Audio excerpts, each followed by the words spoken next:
For this one? Number 8.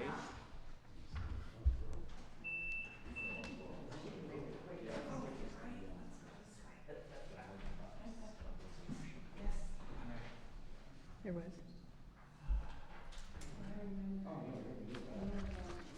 Where did she go?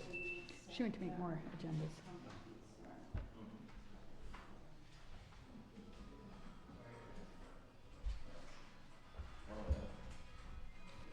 She on both sides? I think so. We're advertising, man. If it's upside down. Yeah, I did know that. Because we put it in, and I was like, and then we copied it the other way, and it was upside down anyhow, so I'm like, well, I don't know.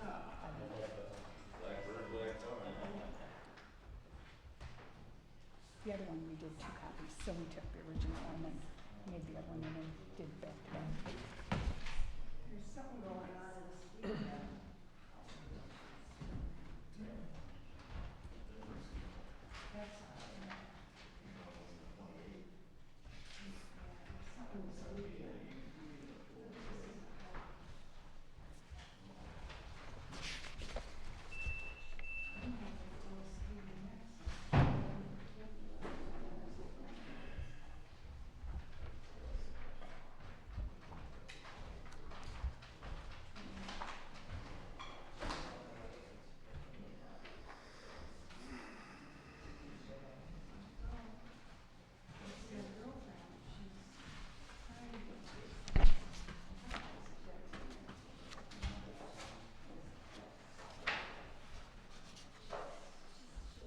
Will you grab me an agenda? Will you grab me one of the agendas, please?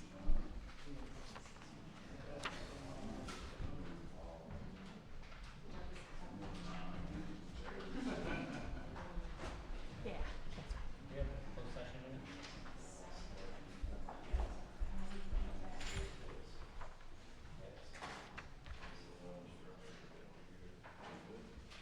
Thank you.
Looks like we'll make it. We'll see. Keep going. It's a sign in that takes too long. Hmm? It's a sign in that takes too long.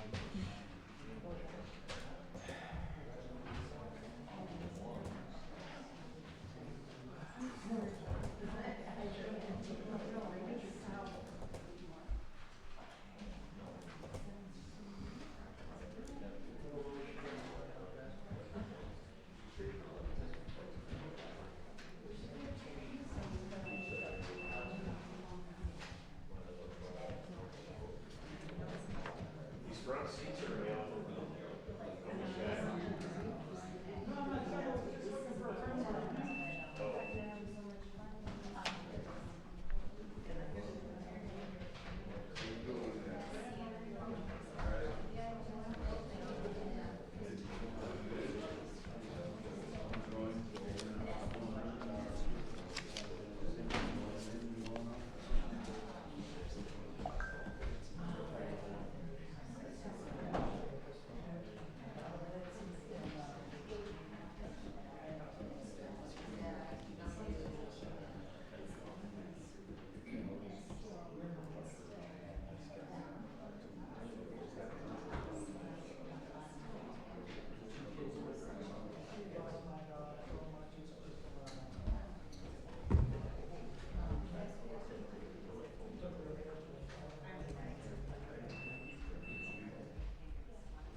still slow.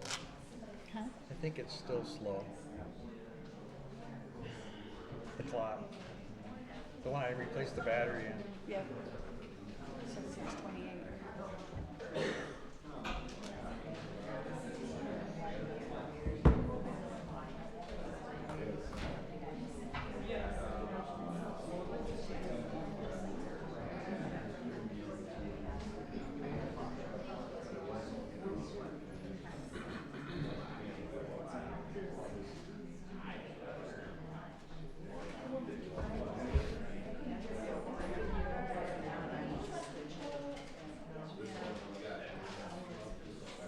Do you have you need the cord though. I always have, I always plug it in on that side. It's like the big one.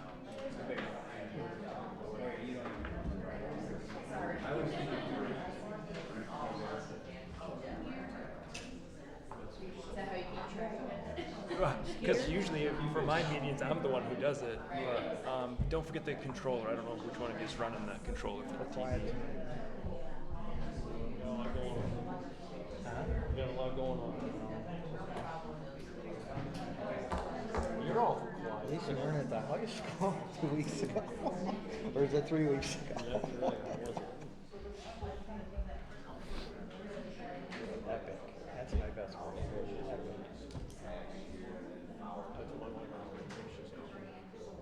Good. Okay, 6:30, call the regular meeting, Howell Township to order. Roll call. Mike Coddington, Here. Sue Doss, Here. Jonathan Hohenstein, Here. Mike Counts, Here. Tim Bull, Present. Shane Fagan, Bob Wilson, Please join me in the pledge to the flag. Pledge allegiance to the flag of the United States of America and to the republic for which it stands, one nation, under God, indivisible, with liberty and justice for all. Call to the board, any additions or subtractions to the agenda? I have an addition I'd like to make. We need to create a data center committee. I'd like to put that on the agenda if I could. Under new business? New business, yes.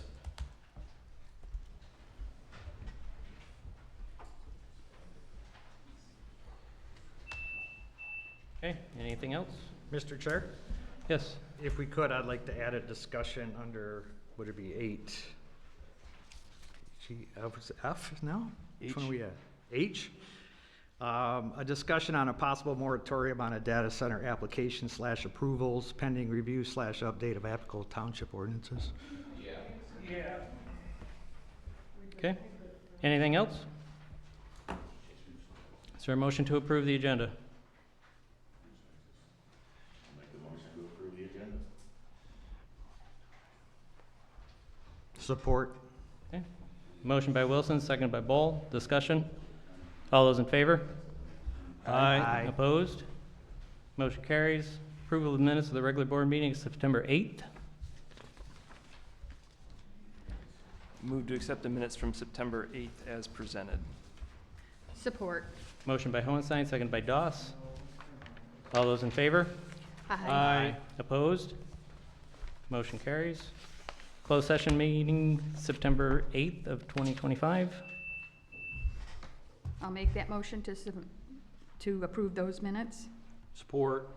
Motion by Doss, seconded by Counts. Discussion. All those in favor?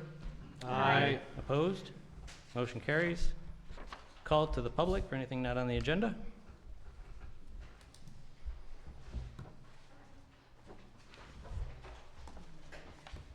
Good evening. I'm Kristen Dennison. I'm a resident of the Township. Can we get your address, name and address for the record, please? Kristen Dennison, 7196 Maryland. Thank you. And as I said, Tohockta, not Howell.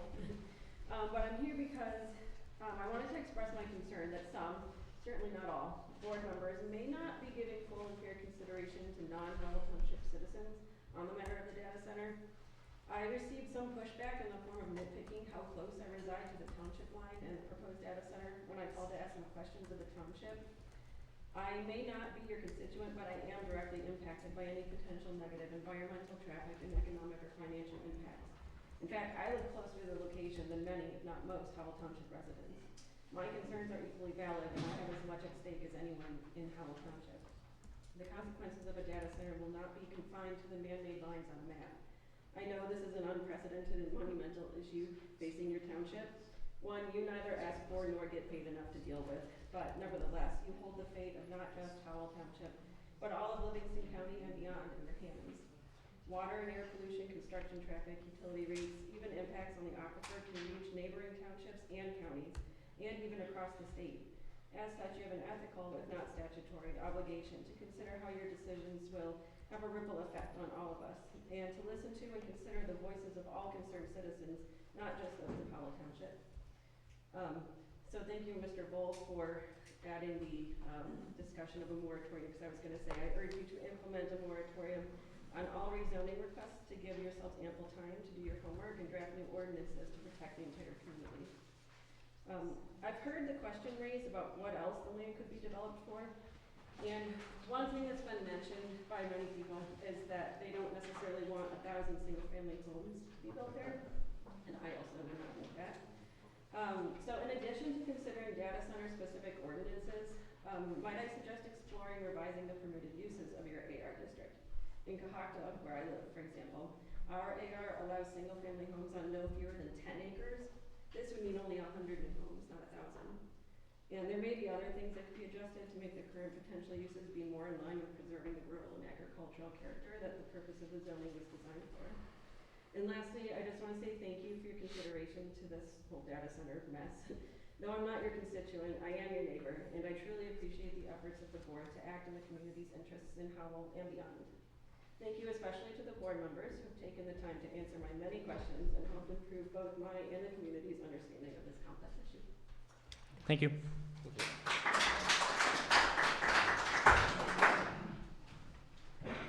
So Nathan Jordan, 4900 Burkhart Road, so I do live in the township and I live less than a mile from where all this is gonna be getting put in. So I don't know if it was your intention, I'm pretty sure it was the Van Gilder's intention to try and ram a lot of these things through without getting a whole lot of input from the community. At least that's certainly what it feels like to me and pretty much everybody I've talked to here today. This affects all of us. I spent an awful lot of time looking at what the proposal for the renewable energy rezoning is, and I noticed that it allows for 75% of these 1,200 plus acres to be redeveloped for renewable energy, which coincidentally enough leaves just about enough room for the data center they're proposing. So when they put this data center proposal to the planning commission, they talked about all this green space that's gonna be around it. Well, there's not gonna be green space around it if there's a giant solar field or wind turbines over the rest of that property. We moved our family out here for the rural feel, for being out in nature, for having some property, for the way that this township has been zoned, and we intended it for it to stay that way. If I wanted all this crap, I'd move back to Oakland County. I don't wanna live around all this kind of stuff. It destroys the land, it destroys our property values, the glare from these things, the noise pollution, the light pollution, also the water, yeah, thank you. Like, I don't care what they say, like, everywhere these data centers go in, people's wells go dry. Because there is not enough capacity for 12 million gallons a day to be used up, 4.8 to 12.5 million gallons of water a day. That's insane, that's more than the entire township uses. So, it's not just the data center. These Van Gilders are trying to sell us all down the road to make a buck. You think any of them are gonna stay in this township? I guarantee they're all gone. Okay? They don't care about us, they don't care about you, they don't care about the land. They want a buck. They're young kids and all they can see is dollar signs. They don't care about us. You guys represent all of us, not just the Van Gilders. Okay? We need to think about how it's gonna affect our land, our kids, our property values, and our kids' future. That land, you put a solar field on there, it's dead for generations. None of us want that. They can sell to somebody else a farm and keep it the way it's always been for generations around here and why we all moved here in the first place. So I encourage you guys, first of all, I'd say just vote no. But if you won't vote no, at least please have a moratorium so you guys can do your due diligence and learn how this is really going to affect all of us, not just the Van Gilders. Thank you. Thank you.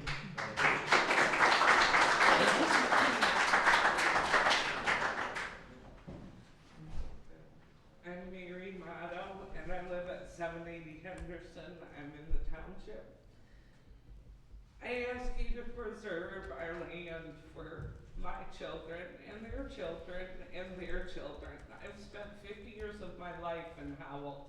I love this community. It's small, it has wildlife, it has beauty, it has expansive farms. We need to protect those things, and if we're gonna let something like this come in, we need to be really clear on what the rezoning and the changes that we're looking at really mean long-term. And there needs to be transparency. And if you all want to put this in our community, let us all vote on it. Don't try to slip it through. Give us all a clear and concise picture with guidelines and ramifications and full explanations of exactly the impacts that this will have on us for 10, 20, 30, 50, 100 years from now.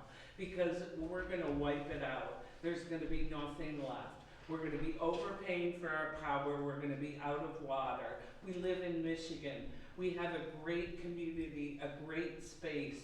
Why let it go? There's plenty of industrial space in Detroit if they wanna build a data center. One of the abandoned auto dealer manufacturers plants, thank you. There's plenty of other options. Let's not let it destroy our beautiful country that we have here in Livingston County. Thank you.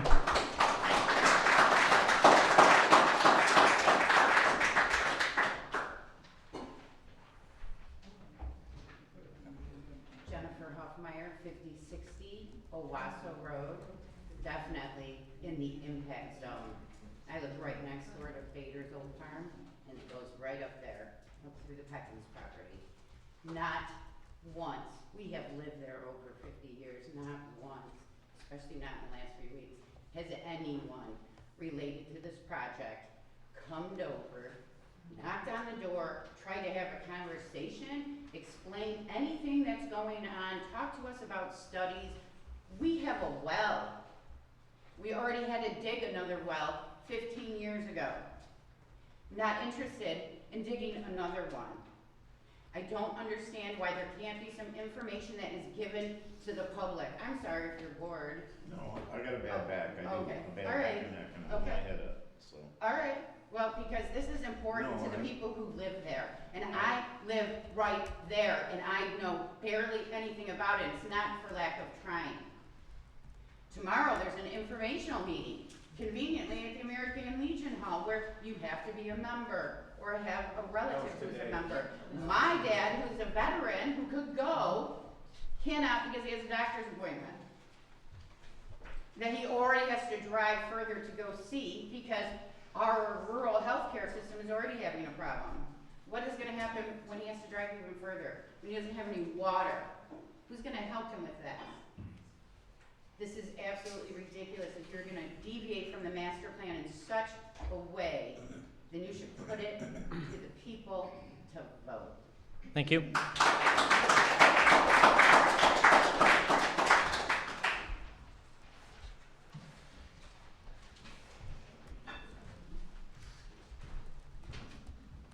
Joe Fulton at 3528 Warner Road. I think it's clear that the master plan, or voting in favor of the data center would be not in line with the master plan, so that's one, that's pretty clear. My concern is if this follows a course like Saline, that it's so clear to me that we are not remotely close as a township of having the proper regs and ordinances in place. So I'm glad to hear that from the two gentlemen about a committee, but then that focus point should be on approve, disapprove, goes through the court system, updating our ordinances to where there's thresholds that have to be followed, consequences if they're not followed with some bite to it. Because everything that I research is that once they're in, there's no going back, and doesn't seem like the townships have any regulatory effect over this. So I think we're ill prepared for something like this to happen. There needs to be committees with the purpose of new ordinances, updated ordinances. Thank you. Thank you.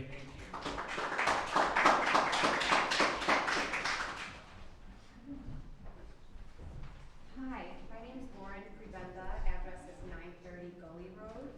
I would like to represent the 70 Howell Township residents that have signed our petition thus far requesting you all to enact at minimum a 6-month moratorium on any rezoning application reviews or approvals.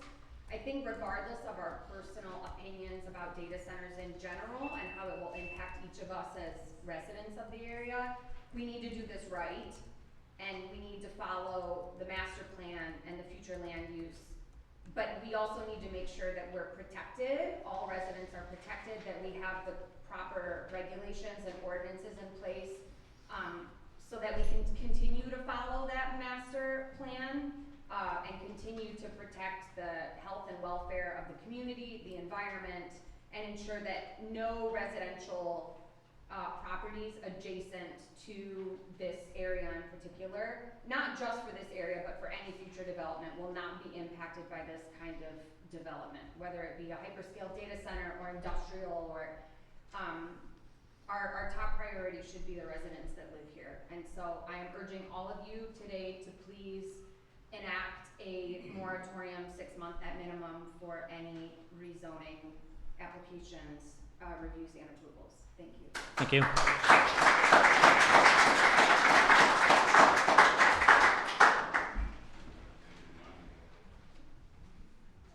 Corey Alchin, 800 Sleaford Road, Howell Township. It's been a long few days, so bear with me. I appreciate everybody's in the same boat.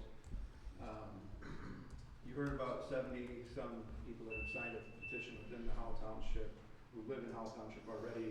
That's only been up for about 14 hours. Not even. Not even 14 Since hours. 9 a.m.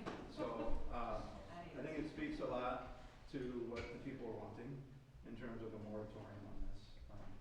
As everybody here is doing, it's kind of a frantic race to figure out what's true, what's honest, what's accurate, and we're all kind of doing this in different paces and ways and means and measures. For me, just to share with you guys how I'm getting like my champion, and this is totally just relevant to me, but it's a friend of mine who is the head of economic development, director of Albuquerque, New Mexico. It's a $50 billion region. He is the economic development for the entire region that oversees all of it. They just turned down Meta for a data center in their community because they came in asking for massive tax abatements. It's something they did last minute. So I say that only to share things that we need to be prepared for. This isn't about a board. People, we're all here together. We need to get this right. The moratorium is the way to do it. Slow it down. I do believe a public vote is also the right way to do it because a lot of people here want to have a say. But I just want to share just a very few high-level things, not getting into details in terms of what he's guiding me to say. So he's the tax incentives. We're getting 6% reduction from the government, and in terms of Whitmer's giving that to the data center companies. We need to go fight for that money. That's our money. We need to. We don't just accept higher tax revenue. We go fight for more. They're asking a lot from us. We go ask a lot from them. We need to go fight for as much as we can get from them and be adamant about what it is. Second, he brought up an incredible point that I've never thought about. 1,000 people coming into this community to work. 98% will not be in the state. We can't support that. That's just not reality. Where are those people going to live? He asked the question. We don't have the housing for that. He said in their market, rental rates went up 30 to 50%. Who does that hurt? The people living there. It's going to cause significant harm to people in our community. It's supply and demand. It's very simple.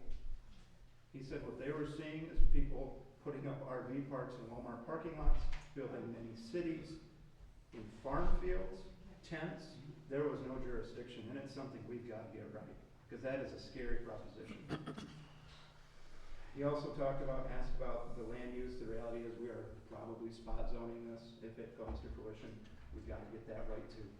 That's county master plan, we're flying in the face of that. Township master plan, we're flying in the face of that.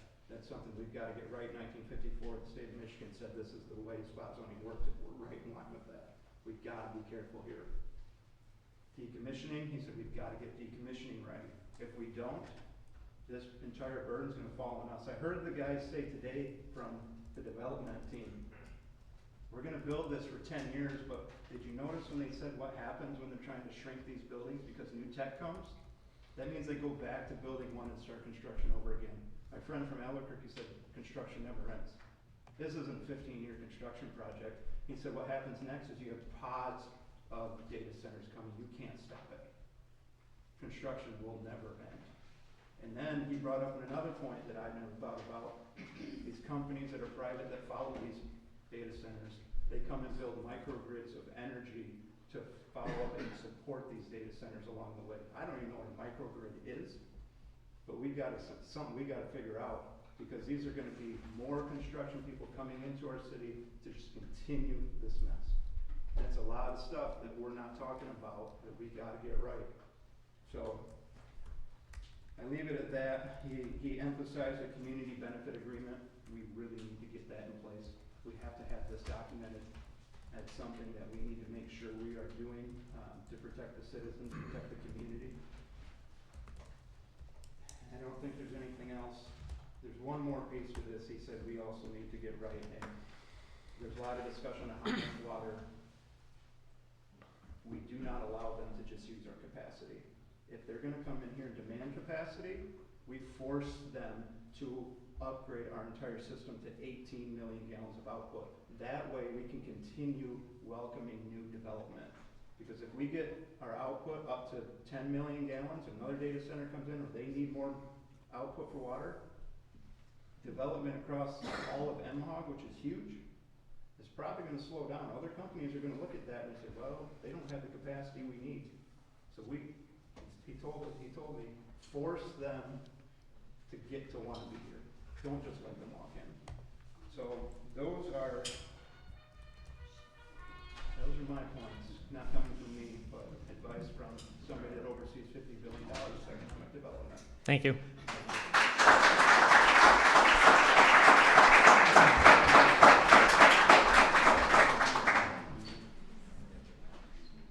Joy Detling, 2516 Curry Road, and I live in Osceola Township, or really just on the edge of Howell Township. And I'm here because what happens here directly affects all of us in the surrounding areas, especially when it comes to our shared water, land, and environmental health. I am respectfully urging the board to enact a 6-month moratorium on a review for the approval of any rezoning related to this data center. A temporary pause is both reasonable and necessary to ensure future development aligns with our master plan and protects the environmental integrity of the area, particularly our groundwater, air, and natural habitats.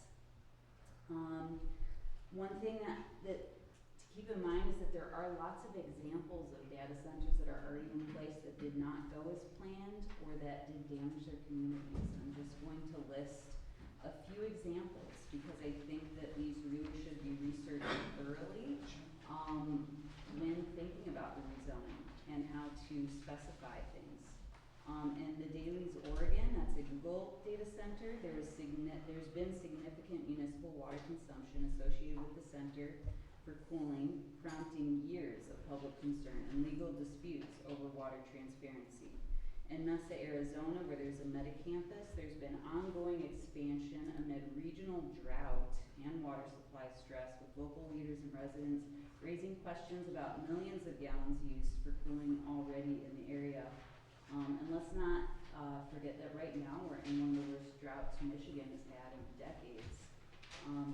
So what does that mean for water consumption if we have more drought in the future?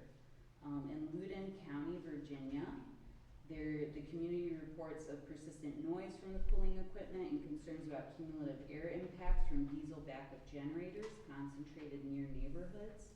In East Wenatchee, Washington, where there's a Microsoft site, there's been documented diesel fuel spills during data center construction activities, illustrating lots of on-the-ground risk during the rapid build-out.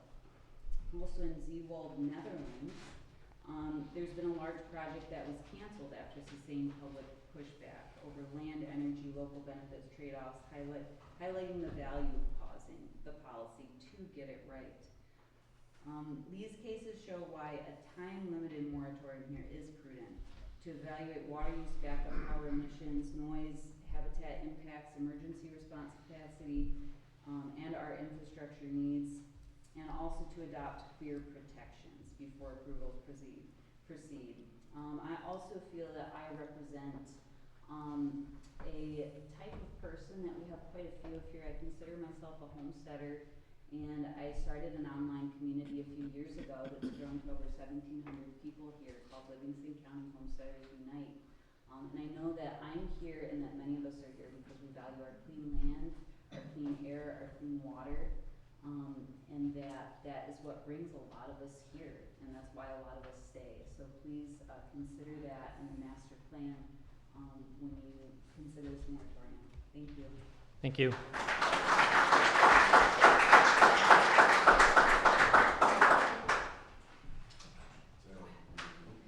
Hello, my name is Alejandro Garcia.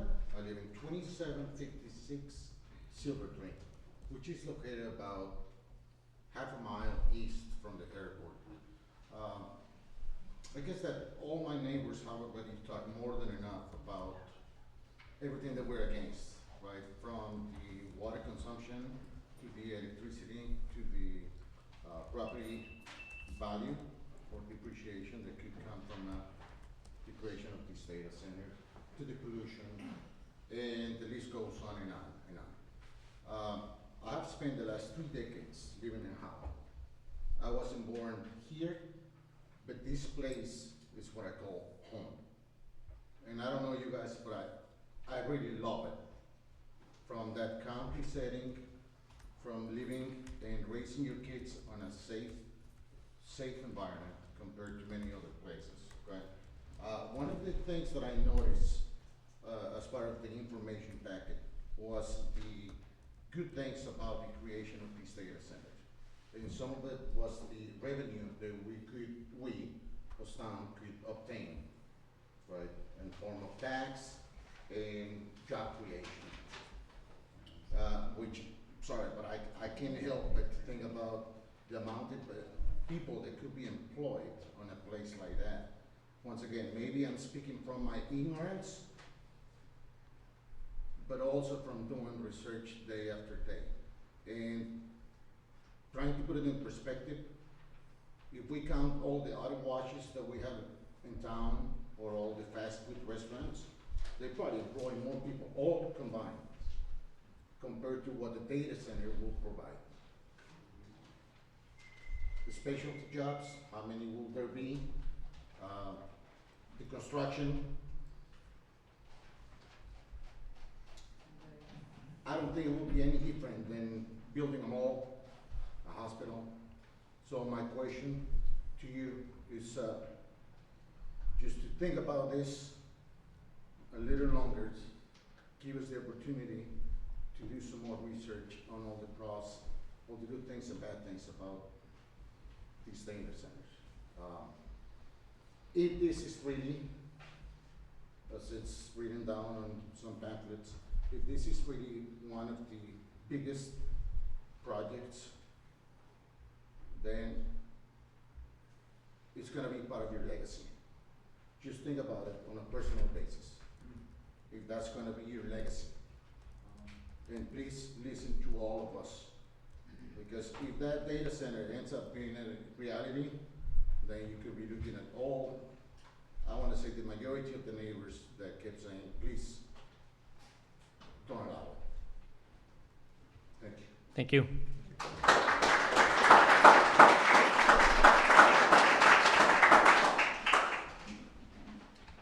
Hello, my name's Tim Parker. I live at 2610 Oak Grove Road. That's all Township. We've heard a lot tonight. I've done a lot of investigations, so have a lot of other people here. I've thought about it to the point to where the only advantage to having this center is taxes.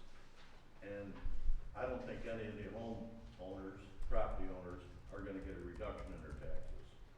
I see no point in putting that facility in Howell Township. It affects all the surrounding areas. I'd like to call it the village of Howell Township, but, you know, that's another topic. So you guys really need to consider what's going on We don't want it. They're right, it should go on the ballot, and money just can't push us around. They're having secret meetings all over the place. You guys weren't even invited to them. So you don't know what's going on. I don't think you've been included into all the data that's been presented to other people. But I thank you for what you're doing, and that's about it for me.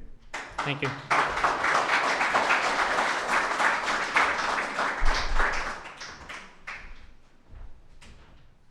My name is Richie. I live on 4505 Westmar Road, just a couple houses down from the site. All right, to the lady back here for the American Legion, we had it today, it ain't tomorrow. It was today, I was there. And if you needed to get in, I would've got you in. Your dad's a veteran, we would've got you. My dad's a veteran. We would've got him. We would like him. I'd sign anybody in if it was something for Foreign this. soil. Okay, first thing, the gentleman right here, a couple of these board members showed up today. I appreciate that, thank y'all. I got handed something with you guys just wanna pass this around? Gentleman over here, he's very knowledgeable, he helped out a lot, thank you much. But now the taxes, my understanding is that we're gonna be, it's just gonna take care of the millages that we're paying. And then it's gonna be, it's still open for taxing later on down the road, that's my understanding. There was, DTE showed up, they saying they ain't gonna hurt the power grid. People showed up from the company, which they still would not tell us who it is. And I don't know, it needs to be broken down a little more for me to understand, because I do not still understand what's happening. And then when I got out of it, it looked like the two gentlemen, they were young gentlemen, they gave, I understood something about 2 months. They gave us 2 months to do this or else. Yeah, they did. And I just like, wait a minute, man, we gotta do a lot more. Now, y'all elected officials here, and the turnout on the last meeting that was here and then went to the high school, just the turnout, I didn't know there was that many people living in there. And then just tonight now, I'm looking, I just got this handed out in the parking lot. There was nothing on the data, there was supposed to be nothing on there, and all of a sudden, here we are talking about it. Obviously, because just a small little crew showed up, so here we are now talking about it, which is good. I'm just asking, do the 6 month, let everybody get the who, what, when, where, and how, and then get more. There was still there's no transparency going on from what I understood from the meeting. I asked about the lighting. Okay, he said the lighting is going to be pushed facing down. Well, okay, all right. I'd like to have a little more the noise. Okay, it ain't going to be a whole lot of noise. We're going to put up some berms. Okay, well, I've been with dynos, they're loud. So, but again, I don't know the new stuff that's coming in. Y'all elected officials, listen to us for a little bit, give us some information, everybody do their homework, even us, because it looks like, we got some mama bears back there. I wouldn't, they out, man. They know, they're looking, finding stuff out. So I'm just asking, give us a 6 months. What else we got to lose? Okay, it sounds like we're gonna lose if we don't do this in 2 months. Hurry, get her done. I'm just asking, give us 6 months. Let us look, get the mama bears or whoever, get the ladies involved, and the guys, everybody, just get everybody involved and see the who, what, when, where, and how. Get another meeting, we can hash it out. I'm sure it's gonna take more than one meeting, and because I'm new on this, I don't know what's going on. I've been to both meetings, so. Thank you much. Thank you.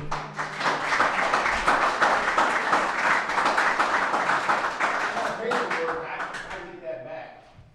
I was saying about this one. Pass it around. Look at it. We'll get it back. All right, thank you. Dan Benoit, I live at 3531 Warner Road. And I went to the meeting today at the American Legion, and there was more questions. I walked away with more questions than were actually answered there. Some of the things that were asked, one of the big things. So I put together a site plan, my degree's in architecture, so I drew a site plan up, took it out there based on what the restriction, what their description of the property was with the 100-foot setbacks and 60-40 split on the property. And that, the site plan does not look pretty. The whole idea of these data centers isn't to be an architectural wonder, it's just buildings to store servers in. So, in the cheapest way they can. So it's not gonna be a nice looking place for one. The other thing, I went and talked to some people that lived on Fleming Road, on the west side of Fleming Road, next to the little cutout there where Green Up and that garage doors is. And nobody approached any of those people on that road when this was going in.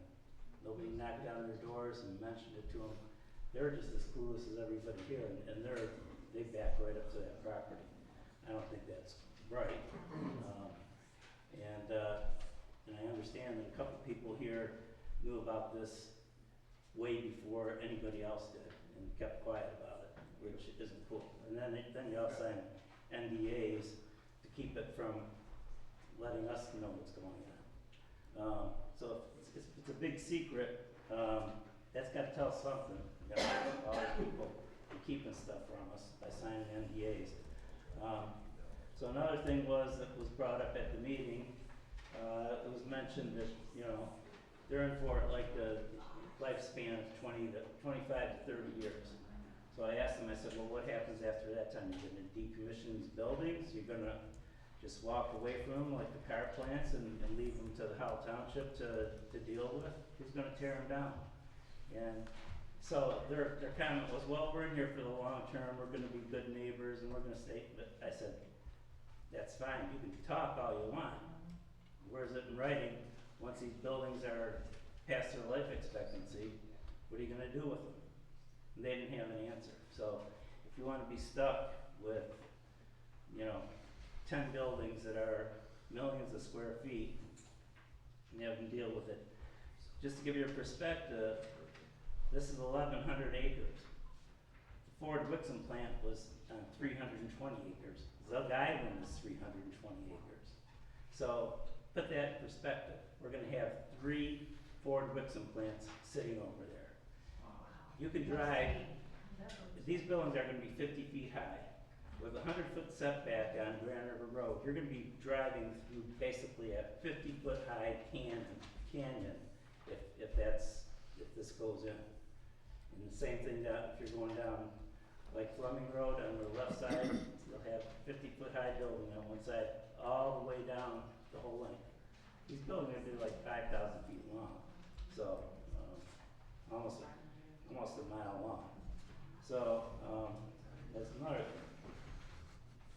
So, and as far as employment goes, we just opened, there's a new Hobby Lobby. That place has got more people employed there than this data center will ever have.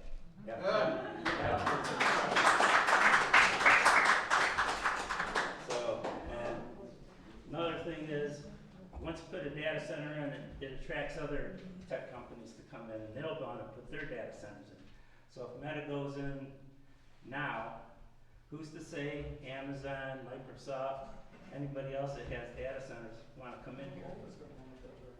We already set a precedent that we're going to accept data centers.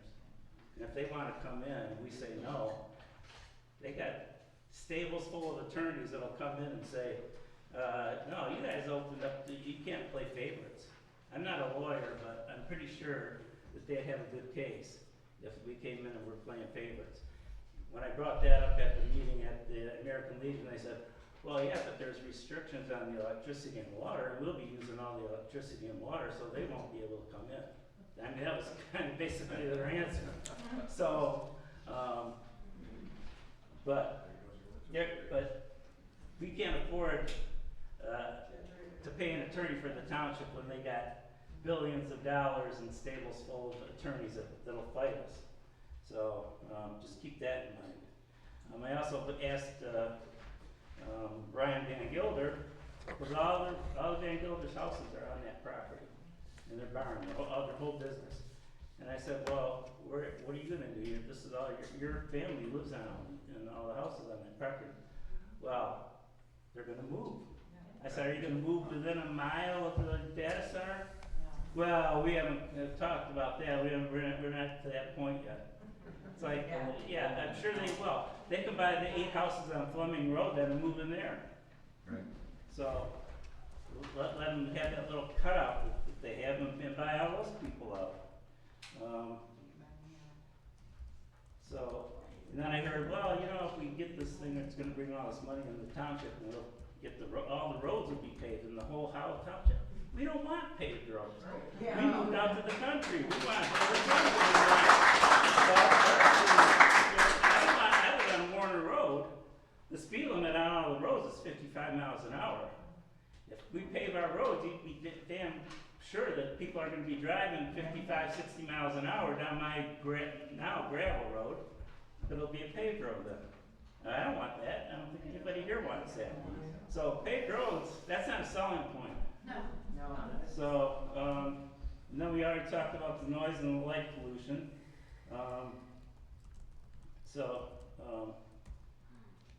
Yeah, and I don't think, you know, you're talking about bringing in all this tax revenue. Well, I don't see how township getting ready to board up the windows here. I mean, you know, we're not going anywhere. We all pay our taxes. We're fine. We like what we got. We're not complaining about our taxes being too high. You know, so, and I live in a $600,000 house, and I understand, you know, I pay over $3,000 in taxes.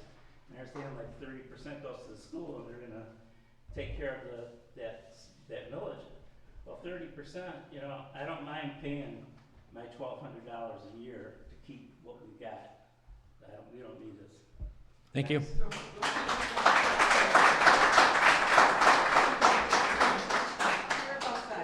Tricia Jordan, 4900 North Burkhart Road. Not to piggyback on what's already been said, I've lived here my whole life, raised my kids here. They went to school here. I'd like for someday my kids to be here and live the life I've been lucky enough to live. I drive my husband out to Oakland County. He loves it. That being said, I'm not mad. I'm terrified. It keeps me up at night. My anxiety's through the roof. Losing sleep. I work with special needs kids. Love my job. Been there 13 years. Wouldn't trade that for nothing. I'm a huge part of the community. All about community. These are my people. I'd like for it to stay that way and just consider us. We should have a say. And I think that's what scares me most is how is this one like this going to happen? We don't have a say so in it. It just doesn't seem right. So thank you for hearing me. I didn't speak last meeting because I was too scared. So thank you for hearing me and thank you for your time. Thank you.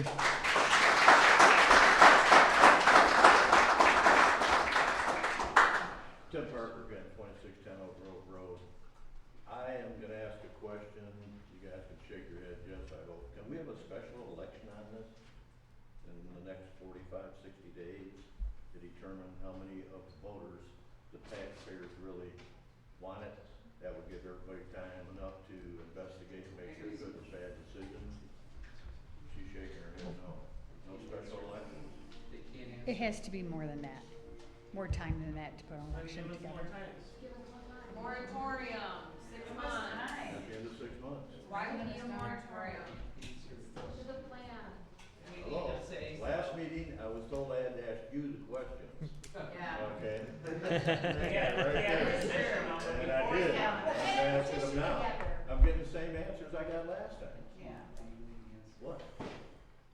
You send an email, you get no answer.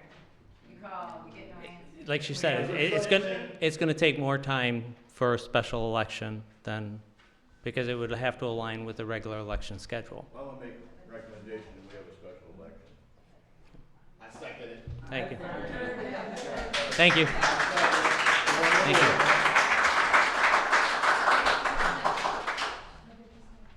Anyone else?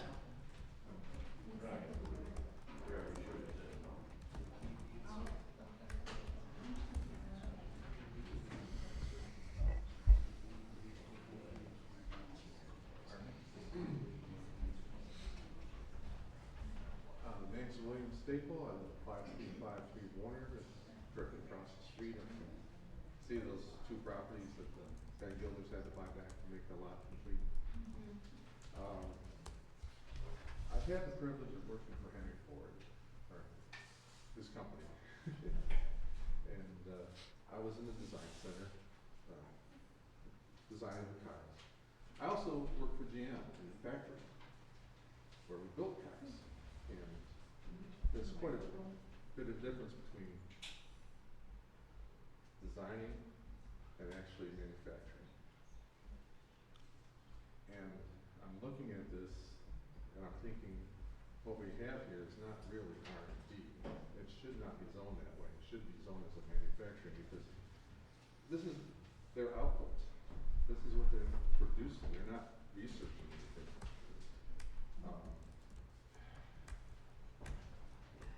I mean, back in the day when Henry Ford built his first car, that was, you know, new technology.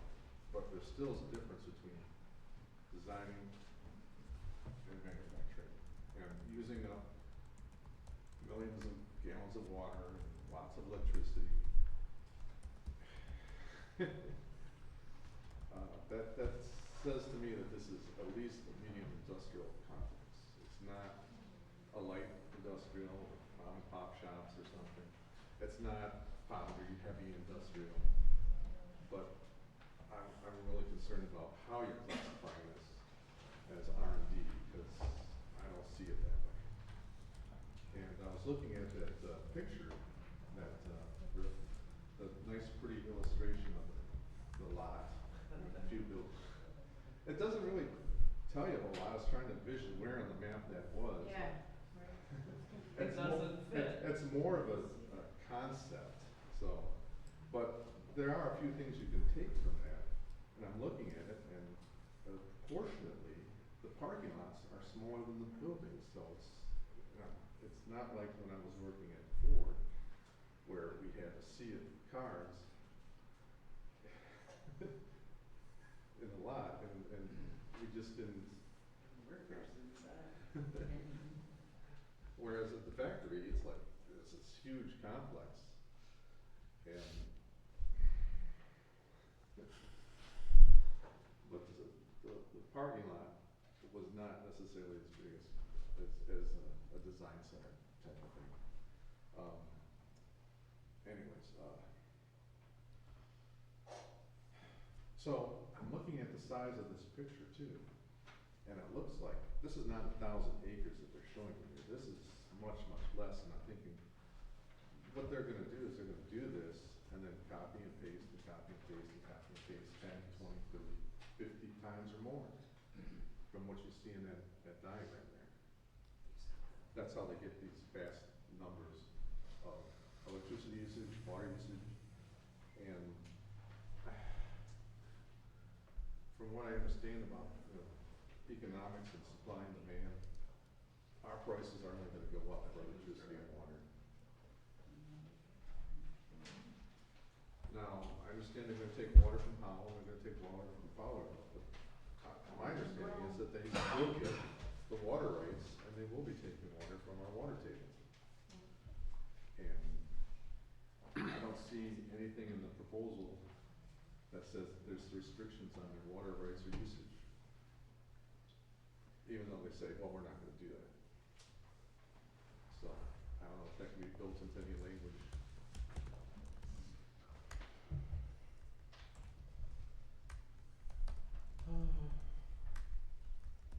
So, I guess I only have one last point, is this water vapor.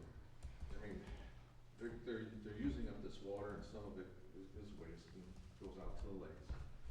But I think at least half of it escapes as vapor into the atmosphere. Are they going to have like these huge cooling towers, like the nuclear plants that spews out? Or, you know, maybe this would be better off in Detroit, where it can go over Lake Erie with the prevailing winds, instead of our next county. So I wonder what they would have to say about that. Thank you. Thank you.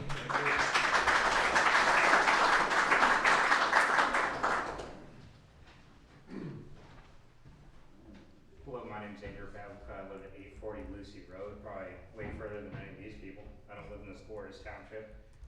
However, my concern lies with obviously water consumption, waste, habitual things, local wildlife, let's talk about jobs.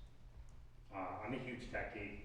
I'm not sure how many people heard me speak last time about the dangers of data centers. Currently I work as an ethical hacker, penetration tester, and security analyst. So I see attacks all day, every day. At one point I was managing 6 or 7 clients across the United States. Data centers are becoming a huge target. Data centers are hosting and weaponizing your data against you, whether you believe it or not. It's happening at every data center, and the fact that it's being hidden from the general public and downplayed is an atrocity in itself. One of the reasons that I don't have smart things in my home is because of that. The smartest thing I have is my phone in my pocket. I don't have a smart fridge, I don't have a smart stove, no smart thermostat, no LED clap on, clap off lights. There's a logical reason for all of that. The fact that it can be controlled and manipulated, no matter how many safeguards I put in place, needs to be reviewed, especially for data centers. It's gonna hold everybody's data, regardless of what they say. There's gonna be 2 to 3 people on site at most, likely system admins or something along those lines, so they can go unplug a cable and stuff gets really bad. All that being said, the general community does not want tech. They don't want any more invasion of privacy. And I think of all things that everybody here that talked about they find important, that should be held to the most standard. Less tech in our lives. Tech does wonderful things. Hospitals work really well with technology. It should end there. We don't need data centers holding our data. We don't need data centers to weaponize, sell our data, manufacture stuff for us that we're gonna buy, manipulate us in ways. That's already happening. We see the political climate, regardless of who you voted for. If you look very closely at previous reports on data centers, you can see every neighbor, every person at the interview, nobody's happy about it. It's all over YouTube. And YouTube slowly being owned by various countries. But I won't bring that into consideration either. Aside from that, we value privacy. And I love living at home. I went to high school here and graduated in 2004. And I like the small town feel. I imagine that's why a lot of people move here, why they live here.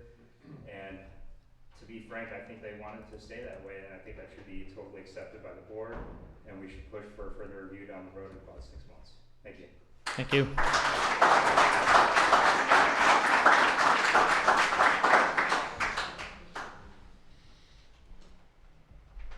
Hi. Hey.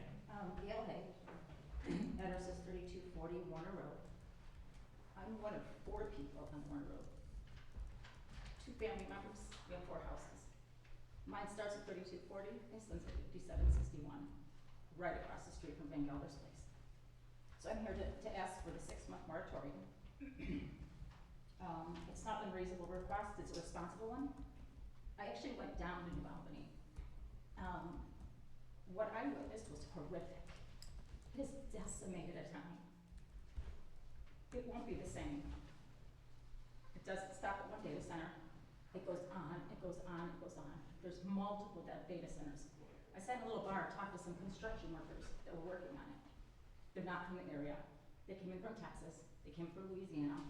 They talked about the campgrounds right away, where they just pop up wherever they can so they can live. It's horrific. The townspeople were all the same complaints that we have. Because I walked around, drove around the neighborhood, drove around the streets surrounding it. Excuse me. Every single person I stopped and talked to was miserable. They had all of the same concerns we do. They also had all the same promises that we heard. So great to listen to Mr. Van Gilder today, great to listen to DT, great to listen to M-Hog, great to listen to the guys that are gonna build it. But they were all told the same things we're being told, in all honesty. To stand 640 yards, which is much further than the 100-foot setback or the 300-foot setback, 640 yards from that data center I could hear it standing in a man's yard. It's insane how loud it is. The traffic, how much it's torn up the roads. So whatever we're hearing from the people speaking to us, and you guys are all intelligent too, it's not like you know when you're being sold to. It is one big snow job. So I would ask you, drive down in your own car, on your own time like I did. I spent 2 days. It's horrible. Talk to the people. miserable. So again, I wanna ask for a 6-month moratorium. We really have to look at this and learn more about it, because it's terrible for just a community. Thank you. Thank you.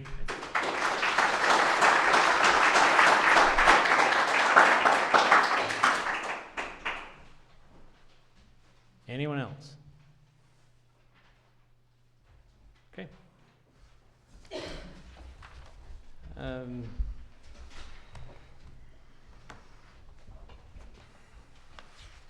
I guess I don't know if the board would be interested in this, so these folks can go home and have the rest of their evening. If we'd want to jump down to the 2 added things, the moratorium and the other data center item. Yep. Bob's, I forget. Let's get a motion to deviate from the agenda if you'd like to do that. I'd make a motion to deviate from the agenda and take care of the additions. Is there support? Support, Bull. Motion by Wilson, seconded by Bowl. Discussion? All those in favor? Aye. Aye. Aye. Opposed? Motion carries. Okay, data center, Bob, you added this? Yep, I did. I was gonna put the moratorium in with this, okay, but anyway.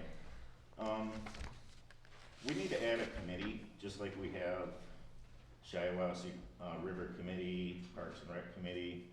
We need to make a committee, and at this time, I was gonna bring up the moratorium. We also need to pass the moratorium that I forwarded you guys earlier today. But anyway, on that, I'd like to nominate Jody Fulton and Kristen Dennison to the committee. You guys okay with that? Yes, sir.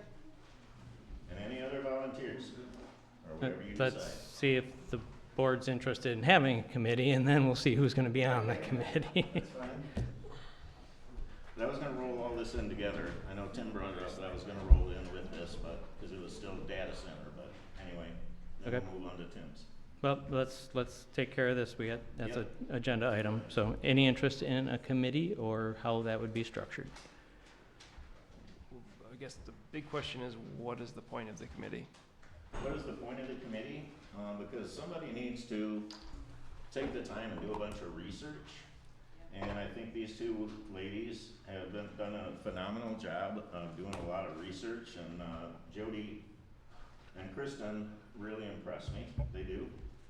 I've been sharing every piece of information that I've had with those people, and I think somebody needs to come up with an ordinance, and I think the ordinance has to have some input from the community. Okay, and I think that it's gonna take a moratorium to give us the time to be able to do this. Okay. We employ car-level workmen, and, you know, they come up with ordinances, and I don't think that it's too much to ask for car-level workmen to bring an ordinance from another community that already has a data center. Let's look at that, make additions and subtractions to an ordinance that's not, let's not reinvent the wheel. You know, somebody already has one. We do that with every other thing that we, you know, pass ordinances on, and I think it's really important to do. But I think the moratorium and I think the committee is really important. I mean, everything you just said is what the planning commission does. So what would the committee do that the planning commission doesn't already do? Give input to the ordinance that needs to be passed. We need a data center ordinance, and we don't have one. But that's a different conversation than having a data center committee. Okay, well, I mean, I think the public needs to have some input on this data center situation. You know, I've only been here a couple of years. I don't know all the procedures, but I'm just telling you, I think I made a recommendation to start the Shiawassee River Committee, and there was no problem there. Let's go back to, I mean, I don't want to get sidetracked, but we also don't hear from the Shiawassee River Committee, right? I have no idea what they're doing. They haven't reported to us in I don't know how many months. Right, so I mean, I don't know that it's a good example, but I'm not saying that has anything to do with your request. If it has a legitimate, reason and a point, then maybe it'd be good to have it. But what you're saying is that you want the planning commission to work on an ordinance. That's a thing that we already do. I think they need to have some input in I think the public, I think these two ladies need to have, these two ladies and everybody else, I'm gonna nominate them, they're really smart ladies, they've super impressed me to take care of these people, you know? We may end up getting a data center, but we need to be prepared, we have to have rules for if one does come in. We don't presently have one. Just a clarification, right? If I understand it correctly, you're recommending that we create a data center committee because you want to make sure that the public has input in any ordinance that the township creates related to data centers. Is that correct? That's what I would like to see, yes. Okay, so as part of the ordinance creation process, Tim, you're on the planning commission, you can correct me if I'm wrong, but I believe, excuse me, I believe there is part of that process requires community input as part of the ordinance creation. Is that correct? There are public hearings. Public hearings. There are public hearings for ordinance creation. I don't know if it's necessary to create a committee to obtain the thing that you want. None of us feel like we had any input through this whole process the last several months, so I think he's right. That's why 1,000 people. Hey, excuse me. Are we Excuse in me. call of the public, or Excuse are me. we in discussion? Yeah, let us have our discussion, please. But I mean, I personally believe that, people want to see an ordinance that puts rules on data centers that come in. They want to have some input on it. Yep. I don't think they trust this board, because we don't even have one. I certainly understand that there's a desire to put an ordinance in place, and the planning commission is the one who drafts our ordinances with our planner and taking in the community input. I don't know that we want to deviate from that process. Yeah, because you're getting the answer you want. And the All planning right. commission already. Excuse me. I'm sorry, Excuse me. sir. Can we but have our discussion, please? There's no answer I'm here that sorry. I want. I'm just trying to say, let's follow the process that we have in place that already created all of our other ordinances. That's all I'm recommending. That's working out so well for all of us. That just is Excuse me. making all this difference. Excuse me, please. I'm asking If you he's a talking question. to us, sir, we're just responding to him. It was actually a question. I didn't hear the question. If that's working so well, why are we here? How did we get here? How did we turn this ship around? Mr. Chair? Yes. So I'm in agreement of having a citizen advisory committee for a data center. Thank you. I am on the planning commission. I have heard a lot of residents, I have heard a lot of intelligent comments. I've seen a lot of research that's been being done. To Matt's point, he is right. The planning commission does generally hold public hearings and the public gets to speak. And there's 7 members on the planning commission that make a recommendation to this board where another 6 people take a look at it. But on a project of this magnitude, and it's as game-changing as it could be, just not to our township, but our county, I would more than welcome, as a member of the planning commission, to have some citizen input. Okay, so what's our structure of a committee? Good question. I think it should be more than 2, no offense. Well, naturally. Yep, who they would report to or where they would advise. I Are think you that's including all board open. members? Are you including planning commissioners? Are you including just general public? Because if you're just gonna do general public as an advisory committee, they can already give that information. So if you're not including officials to guide the proper way to present the information, I mean, a general committee doesn't know how to make an ordinance. I mean, Sure. so they need that guidance. So are we paying a planner to come in, or are we planning commissioners helping them work through that process? I would be willing to sit on it as a planning commission. I mean, if it was strictly a citizen-run committee, that could be created today. They don't. I think it already has. I would agree. I mean, you don't need us to create a committee of citizens, right? Like They need the, you they need the guys also know. conduit to relay the information. I agree, which I think obviously the call to the public sessions in the planning commission are there, but Tim, I think you brought up a good point. I understand your perspective. So This is data centers are huge, and I went and pulled other ordinances from other states and jurisdictions, and the amount of detail that is in there, we need to get it right. And the more information we get, we may not all agree at the end, but we need to at least get it out there and not miss it. Okay? I'm still stuck on the structure of it, but, I mean, I have no issue saying that we're gonna do the committee. You wanna be the chair? How about, Hohenstein? Can you be the chair of the committee? I mean, you took on the role of chair of the Shiawassee River Committee, and we created it. I mean, I'll be honest, I've got no more time to be able to be on any other committee. I mean, I tried to offload some of my committees when we all did our committee assignments. Nobody wanted them, so. You want your township assessor to be the head? Yeah, I mean, Why not you, Bob? I could do it. I mean, I'll work with them. I'll do that. I'll chair it. but again, I think it takes, So would this committee would report to the planning commission? If, and it that's is the kind of structure I'm related. trying to figure out. It is kind of related to the moratorium, because my position on the moratorium is to send it back to the planning commission to vet out maybe we can take care of both these at the same time. To vet out an ordinance for data centers to best protect the township as we move forward.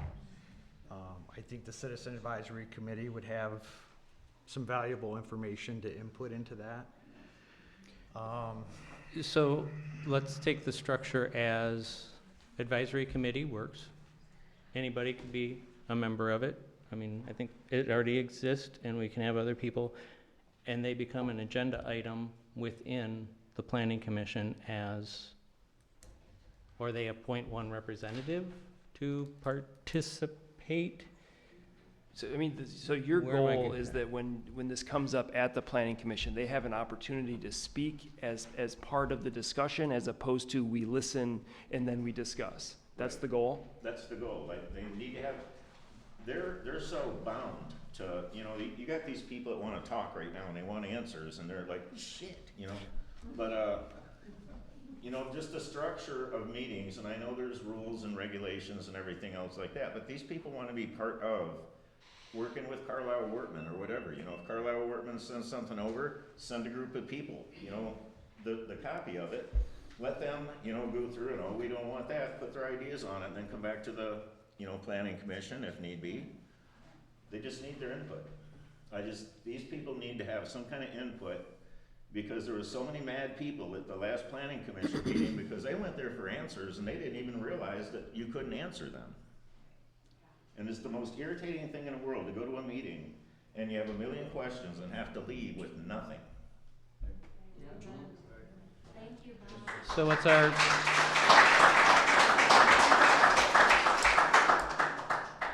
directive? Thoughts? Process? As a member of the planning commission and the board, I would be willing to sit on the commission or committee, or at least be a liaison to the planning commission if someone else chooses to chair it or run it. Okay, so if it was, if it's committee-led and you lead it, you're the chairman, and the reason I say that, I don't think I would want to chair it. I would rather be a citizen to chair it. The reason that would, if you were on it, you could represent them at the planning commission. You're a member. Correct. But they would have I would hope that during the discussions, we would have a more direct conduit to the planning commission. Co-chair. More direct than you being a member of the planning commission, as far as the whole planning commission? Because I would hope as a committee, we would have many more informal discussions, and it's like, we wouldn't be bound when they had answers. And maybe It's a working group. Yes. It's a working group. More explaining why the ordinances are like they are, Yeah, and why the setbacks might be important, and things of that nature. So, I mean, is it your intention that the township planner would be at your meetings? I think so. I know the township planner, we have to pay them. Right. They need to know that. So, I mean, that's a cost. But there's nothing wrong with, somebody getting a hold of you know, the chair, whoever that be, whether it be me or a public or whatever, get a hold of Carlisle, you know, pay them to do the work, it's our tax money. Come up with an ordinance that's already in place someplace else, give it to the people, let them go through it, cross off, add things, delete things, whatever, and then bring that to the planning commission. I just don't think that's that hard to do.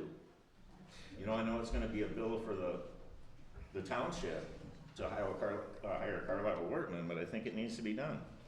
We need the professional of their service, and we need the people's input. So that process is kind of what the planning commission does already. Right. And so I don't know if we necessarily need to bring Carlisle Wortman, our planner, in immediately. No, why can't you work it out first? But we and could then work it out present first, it? and maybe if we needed him, we could have him on a consulting type basis. If there's a certain, because if we take it back to the planning commission, which is kind of what my idea for the moratorium is, Carlisle Wortman's gonna be looking at it anyway. Right. So, but I'm sure there's many good ideas that we can incorporate into it, and the planner can take a look at it and say, yeah, this is a good idea, or we can't do this because of this reason, or whatever it happens to be. Well, there's no reason to start from ground zero, you know, I mean, we don't need to reinvent the wheel, they're out there already that we can tweak and Right. save money, save time, and get it done quickly. These people wanna sleep at night. This discussion's all predicated on we're get- gonna build a data center, but we're gonna have restrictions on it. We don't want a data center, period. We want a 6-month moratorium. Give us 6 So- months. Give us 6 months. Thank you. I guess somebody make a motion and give me some detail in the motion. You guys want me to be a chair? Sure. Yeah. I'll make a motion that I will be the chairman to the data center, committee, and Kristen or Jody for co-chair. Jody? Make Jody co-chair. I'll be on it. I don't know your name, so you have to. Dan Vanilla. Oh, no. Okay. Can I see the people So, that you're not? how do we,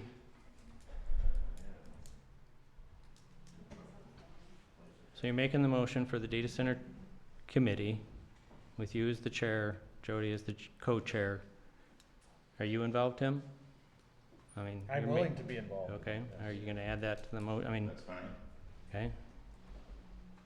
So that brings in board, planning commission, and community. Would you be willing to I can sit in on a meeting, sure. financial advisor? Sure. Special guest? Thanks, Brent. So we have me, Tim, Brent, Jody, Kristen going on it? And I think your meetings can be set as you see fit. So if other people want to join, you can allow other people to come and join, and however you, I think that's a pretty solid committee. Chair and a co-chair right now. Okay? Public hearing? Is there support to that? Do you got a good enough motion? No, I didn't hear you say that motion. Okay. I need a motion. To put in minutes. I make a motion to create a data center committee with myself as chair and Jody Fulton as co-chair.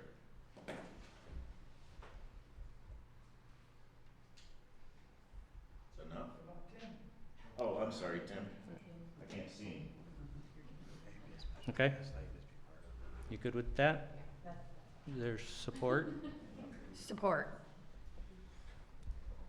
Motion by Wilson, seconded by Doss. Discussion. Mr. Chair, Yes, sir. if the data center committee is not set at a number of people, and they bring in others as they are, is that a public hearing, and is that then subject to public hearing rules and regulations? if a data center committee meeting get it, happens here, yeah. and there's 85 people out there, how is that handled from an Open idea? Meetings Act perspective? So it becomes a problem depending on what they're doing. So the Open Meetings Act could apply to what they're doing. It wouldn't necessarily be a public hearing, but it could be an open meeting, depending on what you expect to come out of this committee. If they are making a recommendation, then all meetings have to be open to the public. If they're this large, like we have some committees. Doesn't matter how many people. We have some committees that are 5 people, Yep. right? We have some committees that are 4 people, right? So, and I would assume that their recommendations or whatever, their minutes, we would get updates and so on and so forth. But I guess my concern is, and I think I heard it from the residents, is they said we would want a public hearing, right, with that committee. And I'm just wondering if there are, if it needs to be a little bit more managed as a committee, so that it. So stay at those core members, everybody feeds their Like- information to the core members. That way we don't get into publishing times and public hearings and, Right, perhaps I would maybe perhaps suggest like 3 or 4 residents plus Bob and Tim. I think Brent could come and go as needed. Yep. The planner could come and go as needed, but that way it is an actual committee as opposed to having to publish times and maintain Open Meeting Act regulations. okay. So to add to the motion, I think it would be prudent to have it based on a legal opinion on what our bandwidth is. So if you got 5 members meeting and it's only those 5 members, are, when do we reach that threshold that it's gotta be published? And It's not based on the number of members. It's based on what's coming out of it. okay, But they're just bringing it back to the planning commission, If they're right? just bringing if you're just gathering information and providing it, you're fine. You don't need to follow the Open Meetings Act. If you are providing a recommendation, you have to follow the Open Meetings Act. okay. So number 1 chore of the committee would be to understand the rules and regulations of what you can and can't do. As far as a quorum. So, yes, yep, Well, you don't have a quorum of any board. Okay. no. So, It's about what you're producing. okay, well, we Are just- you And how you're gathering bringing the information back. Well, these people are gonna be gathering information, they're gonna be doing research, and hopefully we can get some information from Carlisle Workman, as far as, an ordinance that's someplace else that we could start with instead of reinventing the wheel. Yes. And then discuss it and take this there and put I think we need to, I I think the other thing we need to think about is if Carlisle Wortman's getting involved, now we're talking money, which means we haven't budgeted for it, which means budget amendments. I think we would probably need something, we can talk to Carlisle and get some idea. I need to understand like how many meetings we're talking about, so he can give me some scope of work, so we can understand as a board how much this is gonna cost if the planner's gonna be involved. Excuse me, can I ask a question, or am I allowed to speak, or? Not yet. I don't think we need to include Carlisle Workman in the beginning stages of this. I think to get some sample ordinances, but also legal has several ordinances that they could share with us, so. Yeah, I don't think cost-wise, we're talking anything at this point with Carlisle, because our planner's gonna come in at the planning level anyway. I don't want it to get where we're knee deep in it. We want Carlisle, but now we didn't think through all the steps now, or even maybe at the next meeting, we don't have that step ready so that when you're 3 steps in, we're not prepared. Is the intent to produce a draft ordinance? Yep. These people want an ordinance. I think the citizens should have an input on the ordinance. I think we should leave the actual drafting of the ordinance to the planning commission. Exactly, I think it Because has that to. is 7 members of the township. Input. moratorium and you guys discussed it. Again, I want to be clear on what we're asking this committee to do. We have a lot of committees that provide information. I want to just be very clear on what we're asking this committee to do. My opinion is that If we're creating a committee, the committee should be like other committees where they gather information and they provide that input back into the planning commission, because that's the planning commission's role. That's what they're appointed to do. If we're going to create a committee, I believe it should be a small group of people. It should be someone from the planning commission, someone from the board, and a small group of residents, just like every other committee we have created that we've needed community input on for various things that have gone on. So we have Kristen, Jody, that's 1, 2, 3, 4, 5. Okay, so we leave it at the core. I'll do it. We got Dan the man over here. Yeah. You want Corey? Okay. Corey, you want to? Get me, Brianne, and one other spot at least, and then that'll give us 5. That'll be me. From the public. Do we even need to specify who at this point, just, or just? No, I mean, I don't think really. as long as we're not getting into it, 10 and 15 and 20 people, I think you, as the committee core, you guys could meet and then decide who's going to be what. Okay. So, all right, any other discussion on the motion? I mean, I personally, I'm still confused on what it is they're doing, what it is they're bringing that isn't already part of the process that they couldn't participate with the planning commission.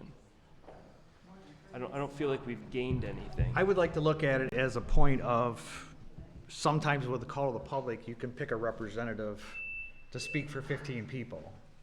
I would like to think that this committee would be able to talk to their neighbors, the residents that they're there, and streamline everything down and present that to the planning commission. It's an information gathering group. Just an information gathering, and I think it allows the residents to get a much more say in the process. Not that they couldn't coming to a public hearing at the planning commission, because there will be some, and you could do that. Pardon me? Oh, I can't talk. All right. I know. It's not being able to get any answers. So I think in more of an informal committee setting, I think that we will be able to at least discuss the answers, or the possible answers, or situations like that. Okay. What's next? All right, any other discussion on that? You? Yeah, okay. Any other discussion? Roll call. Sorry, who are we, who is recommended for this committee at this point in time? Well, part of the motion was that he's chair, Jody is vice chair, and then the rest of the members are Dan, Tim, Brent, and Kristen. That was in the motion. Jody. And I'll add Corey. Sorry, I don't see a Jody on my list as someone who spoke at the call of the public. I see, thank you, yeah. I remember Kristen, I got that name. Okay, so we got our list, you got all those? Well, he's amending his motion. Right, He I wants know, to add Corey. that's what I was asking is, All I did was add Corey. okay? You accept that? Yes. All right. Any other discussion? So what is the final list of, who are the residents and who are the appointed or elected members or employees of the township? Bob, Tim, Brent, Okay? Jody, Mhm. Kristen, Dan, Corey. Dan, okay.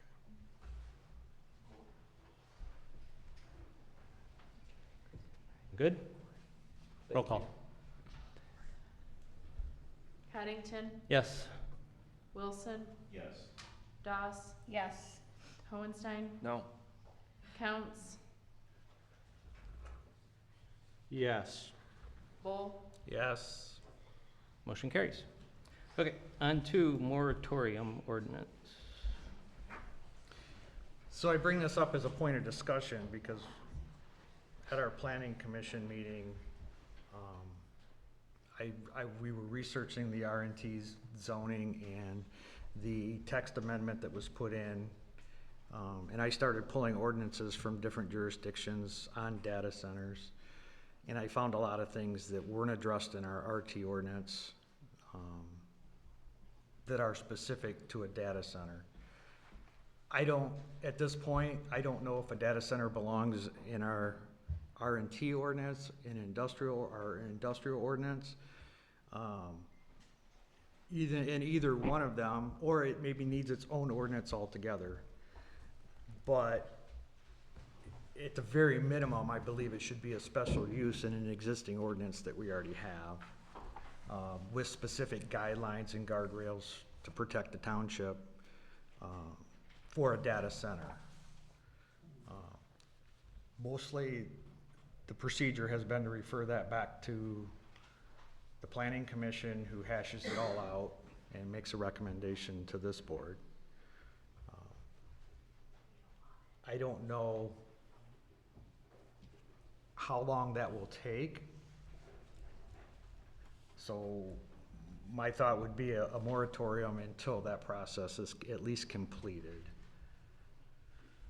So with moratoriums, it has to be a reasonable amount of time. Generally, you put a time limit on it, and it can expire early as long as you've completed, if you have an ordinance that, whether it's a new ordinance or you've updated the R&T district, then the moratorium will fall off because the way you word it, right? It'll be, they keep saying 6 months. So if it's 6 months or until the ordinance is complete, then the moratorium is self-completing. So if they ask for a 6 month and we get some kind of ordinance that everybody agrees with, we'll drop it at 2 months or whatever. If you get it in 2 months, then the moratorium, as long as we word it that way, then the moratorium drops off when that ordinance comes in place. Otherwise, it'll stay in place for the 6 months, even if you don't have one done, and then, it's kind of open season. And all renewable energy too. Then you can do an extension if you need it longer. So the issue with creating the moratorium is how the motion is created and the documentation, that resolution that needs to go along with it. So it is more of a process than just making a motion, and it's more than making just a resolution. Historically, they start here at the township board, and then, we put the moratorium in place, and then that goes down to the planning commission. We would have to work with legal to get all that stuff done, that paperwork done in a place where the board could vote on it. So that was my intent of making it a discussion point to get a feel for how we felt about doing such. Because I do realize that we can't do it tonight. Right. But there is a process for it. Yep. So that was my point to bring it up as a discussion point, and why. Because I think we need an ordinance specifically for data centers. I mean, my opinion then would be that we make a motion to work with the attorney to get a moratorium prepared that then the board can consider and vote on. Yep. I'm good with that. Okay? Is that a moratorium? Thoughts or questions? Anything? That's for renewable energy. Is there a motion?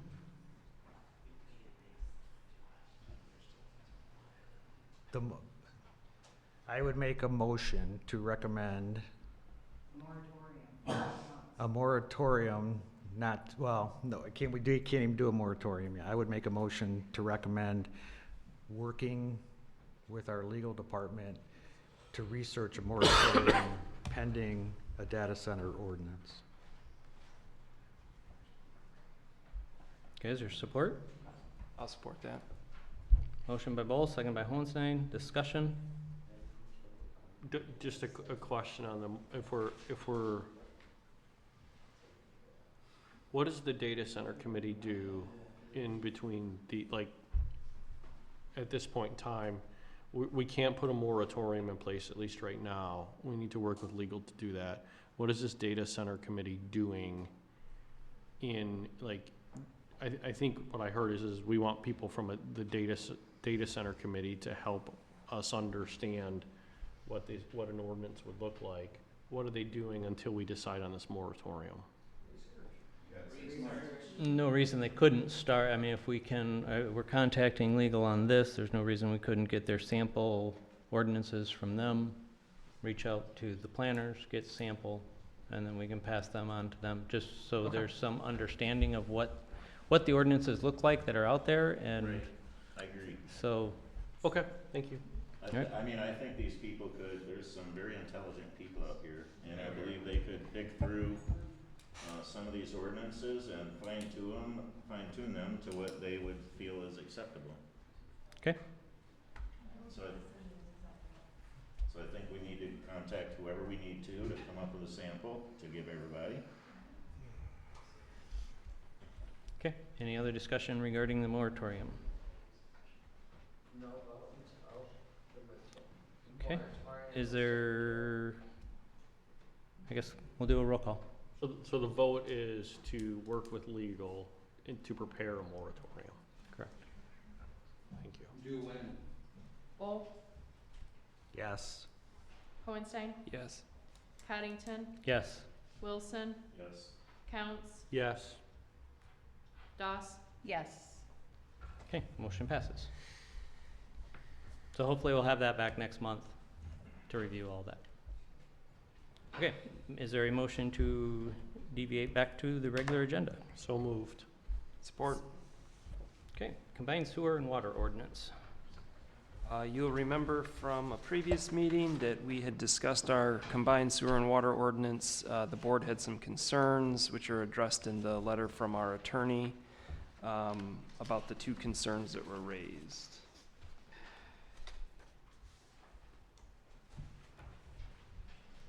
Thoughts, questions, concerns? So I was one of the ones that had the concerns about the mandatory hookups for the sewers, and I'm really glad that this was sent off and we did get a legal opinion, because it is state mandated apparently by the health code that if you have a sanitary sewer, this is the way I'm interpreting the letter, is that the only question I had, who was Jake? Is he? He's one of our attorneys. He's Yep. one of our attorneys. Yep, I know. This letter is in the packet, you can read this also. But it does cite some requirements from the Michigan Public Health Code and some attorneys' opinions. Because I've talked to a lot of residents that weren't happy about the mandatory hookups. But there is a legal state law that says that we should do that. And another good example for this, even though we may not like having to be forced to hook up, is there's even case law out there where townships have been sued for not having people hook up, because the township is then responsible for any sewage that's discharged in the waters of Michigan. So are you gonna So- force it township-wide? The township has never, we put in a lot of districts, and we've never mandated that people hook up. We've always had the power, and the township's never done it. It's always as the wells and the septic go bad, then you don't have a choice. So your well goes bad, you can't put a new one in. You can replace your pump if it's a pump, but if your well is no longer working or safe, then no, you can't put a new well in. You'd have to hook up to the water. Obviously, if we were sued, we might have to, right? But so far, the township has been, I think, pretty generous in terms of we go to great expense to put these things in, but we haven't forced people to tap in. Eagle will subsidize it. Well, we did get forced to pay tap fees 10 years ago or 15. That was forced. Okay.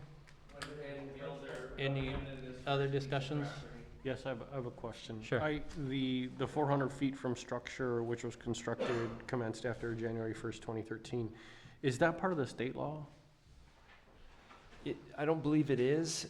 We worked with our attorney in 2013 to extend that.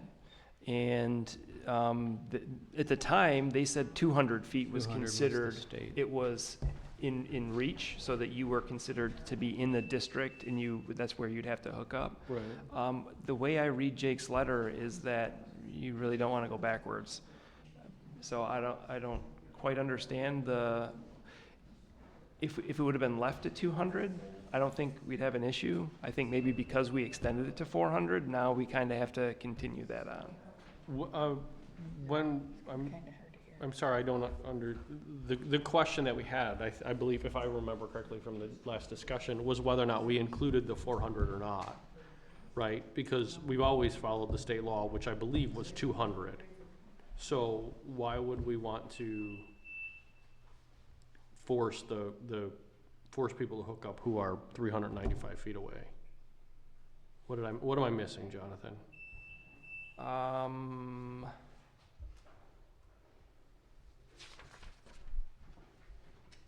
Under definition, section 2. Yeah.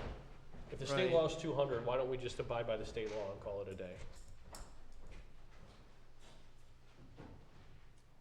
I would go back to, I don't know that it's state law that 200 feet is written in state law. That's what our attorney said in 2013, was that 200 feet was considered, yours, it was available, you're in district. When it was extended to the 400, I mean, that's the way I read Jake's letter. Just from conversations when I started, when I was first elected here way back in the day, and we were having the conversations about how far away someone's house had to be from the road right away. I believe the state law was 200 feet.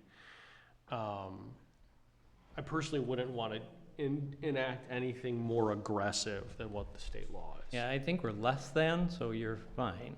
Now, if we started saying 100 feet, then we'd be having a problem. But if we're going to 400 feet, we're making it less restrictive than the state, and I think we're allowed to do that. But what he's saying is, is why deviate from what the state says? Why If the deviate state from the says state law? No, I get 200. that, but Let me reread this. Maybe I'm misinterpreting this. To do the sewage then, right? There was water and sewage?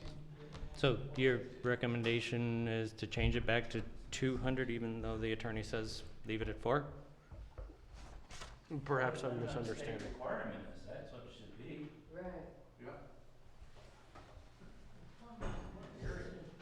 This is a, So it does say it will increase our liability. by reducing the distance threshold for an available system from 400 to 200, the township is decreasing the number of properties that would be required to connect, and therefore increasing its potential liability.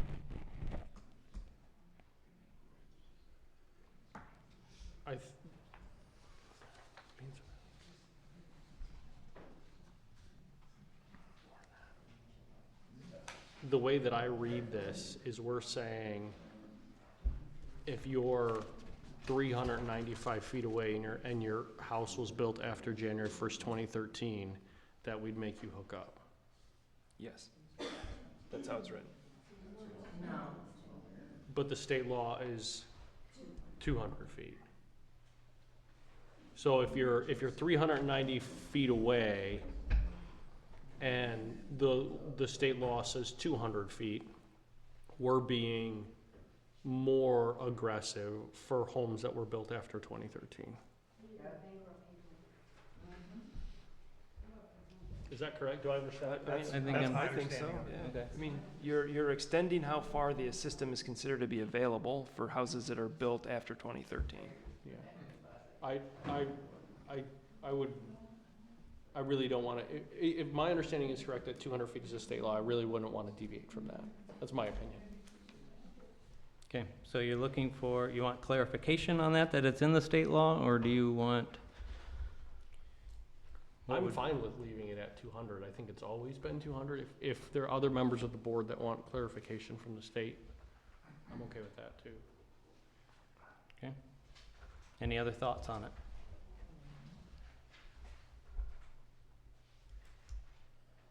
I don't like forcing people to hook up to anything.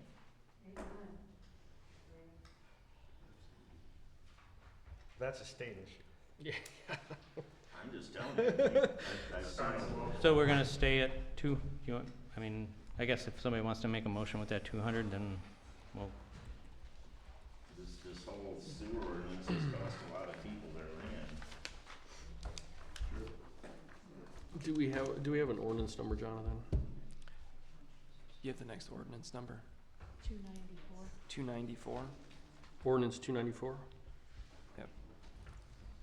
I'll make a motion to accept the water supply and wastewater collection and treatment system ordinance 294, striking section 2 definitions, item 1B, 400 feet from the ordinance.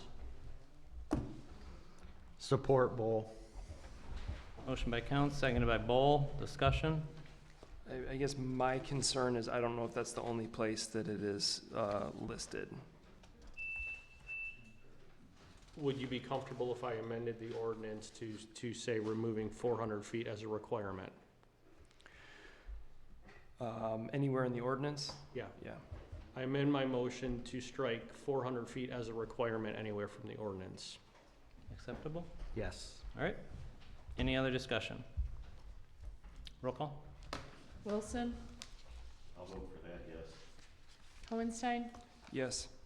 Counts, Yes. Bull, Yes. Coddington, Yes. Doss, Yes. Ordinance passes. Financial report.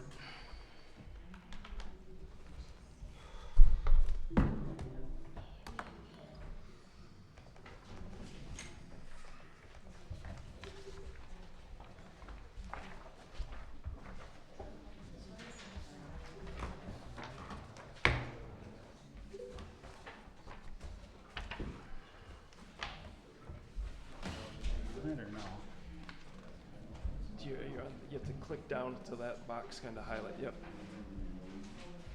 Did you click OK? There we go. There you go. Okay. Been a long day. Okay. Revenue and expenditure report for Howell Township as of 9/30/2025. Can we have it quiet, please?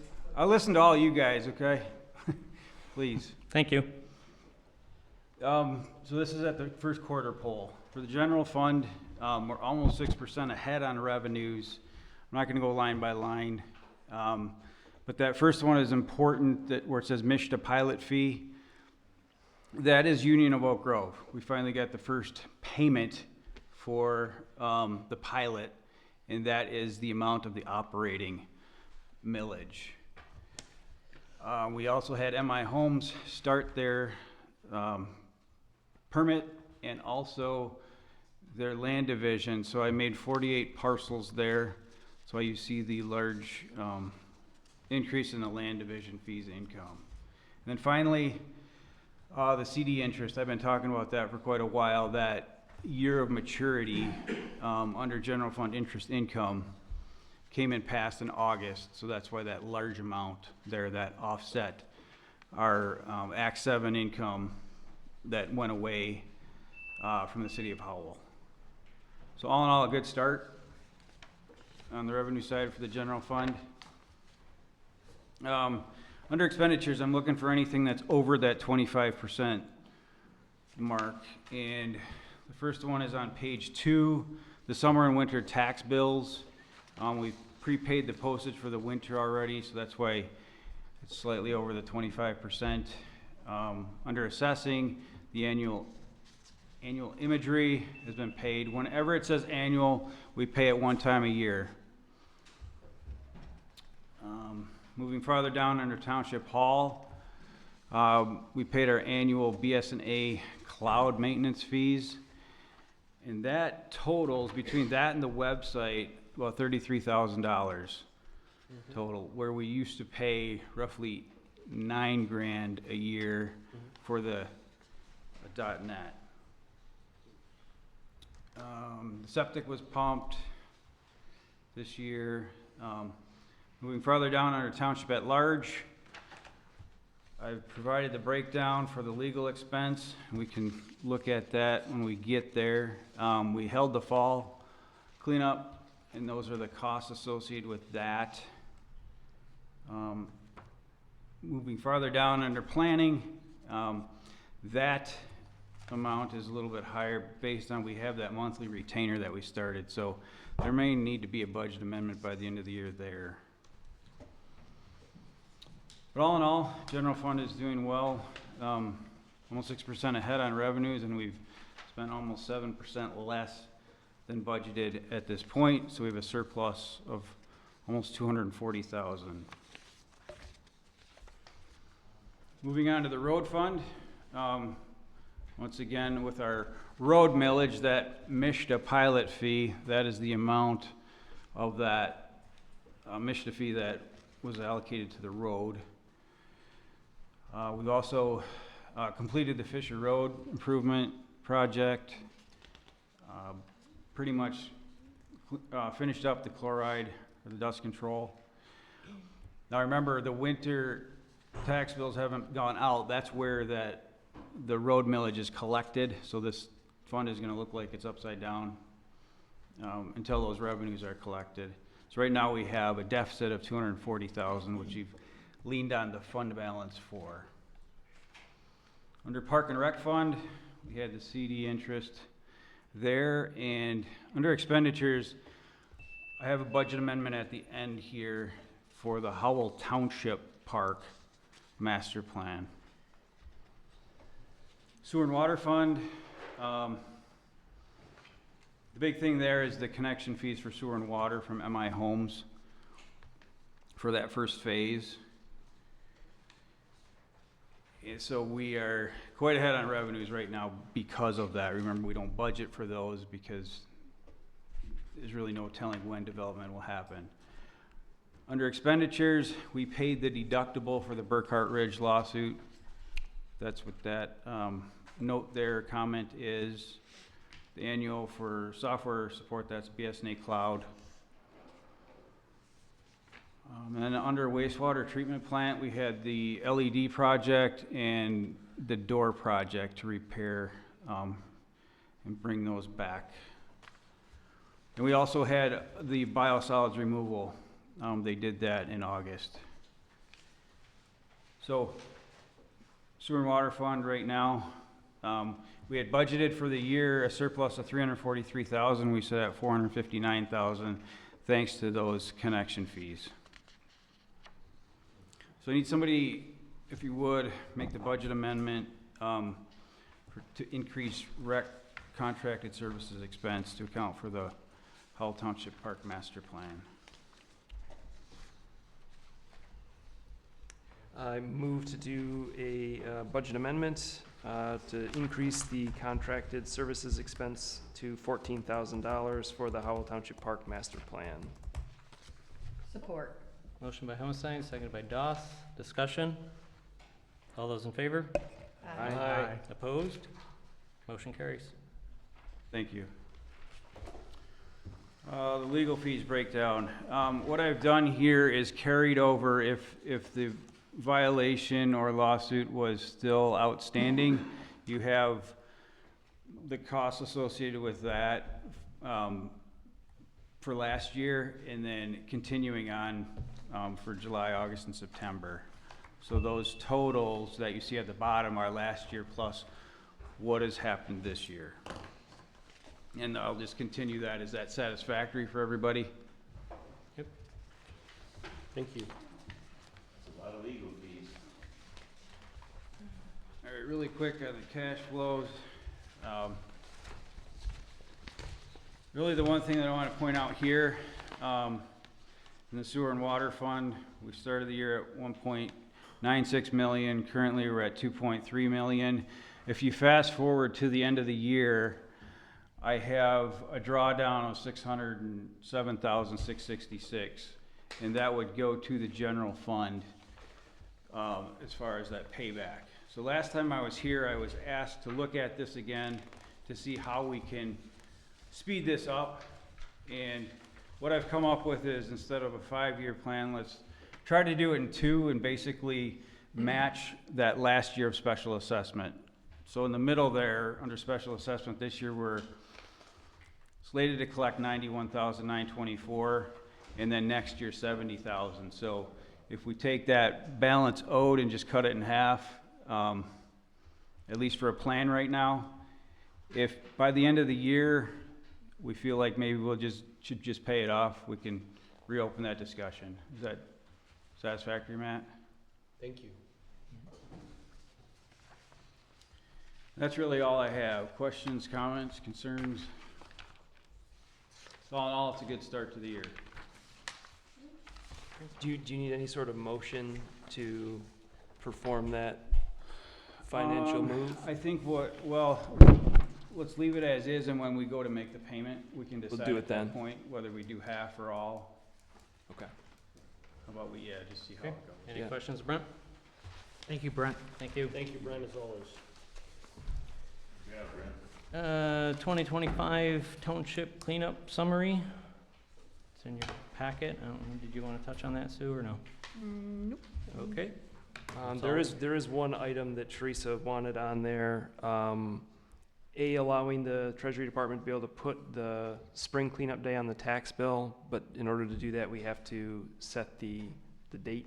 So she wanted to be able to reserve the dates so that she's able to reserve the location and the crews ahead of time.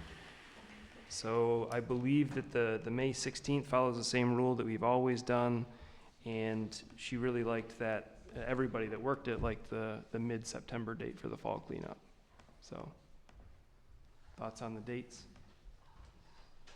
Do you need a motion for that? Sure. You gonna make it? Sure. Move to set the spring township cleanup day for Saturday, May 16th, 2026, and the fall cleanup day as Saturday, September 19th, 2026, as presented. Support. Motion by Hohenstein, second by Counts. Discussion? All those in favor? One thing, Mr. Chair, I'd just like, it's not related to the motion, but I'd like to thank Sue for the donation and the volunteers that showed up on Saturday to help both times. Thank you. Yep. Thank you. Okay, any other discussion? All those in favor? Aye. Aye. Opposed? Motion carries. Renewable energy ordinance. You want to tackle that one, Tim? No. So, Motion for the public about this, so we can have a chance to speak about that, because there are people here for that. About the overlay. Yeah, just the last public comment section. Can you guys move it just above this? So they're gonna miss their opportunity to talk. I guess that's up to you guys. I mean, that's what the first call to the public is for, but what do you guys, what's your pleasure? I thought it was for what wasn't on the agenda, so that's why I didn't talk about the overlay at first. What's your pleasure? So there were plenty of public hearings when this ordinance was going through the planning commission. So I have no problem with letting other people speak, but it's, Anybody else on the board have an issue? Are we moving the call to the public, or are you just gonna open it up to call?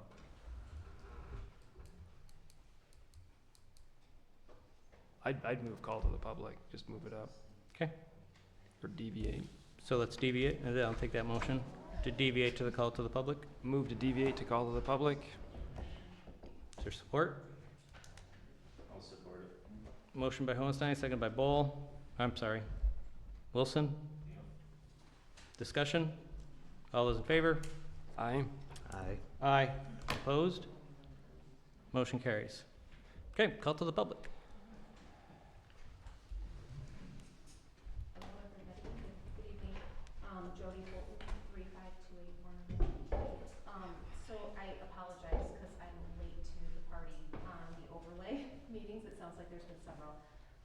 The only thing I wanted to touch on really quickly was that when I did research on the renewable energy overlays, I do see that it creates a favorable condition for data center projects to be approved. And the reason why is if a potential data center project is going to utilize renewable energy sources, it can allow them to apply and receive expedited permitting. Once put in place, renewable energy overlays also make that site much more desirable to other data center developments. So I just wanted that to be considered. Thank you.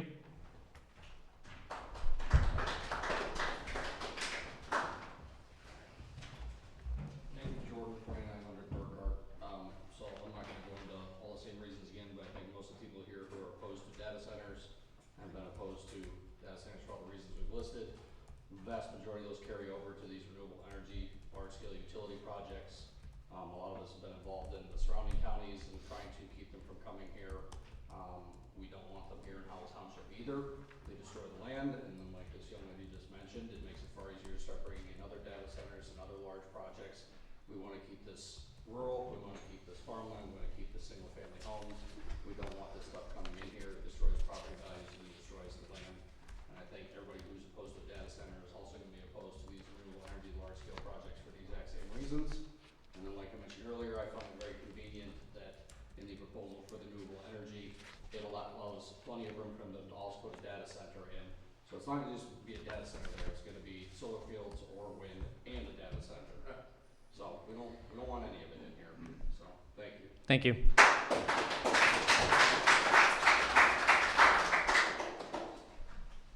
Anyone else for call to the public?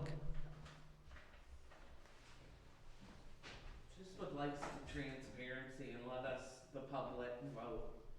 That's it. Thank you. Just want to say thank you guys, ladies, gentlemen, for everything you're doing, because it's a lot. I see it, but thank you, appreciate it. So, Thank you. gotta get to my kids. Thank you. All right.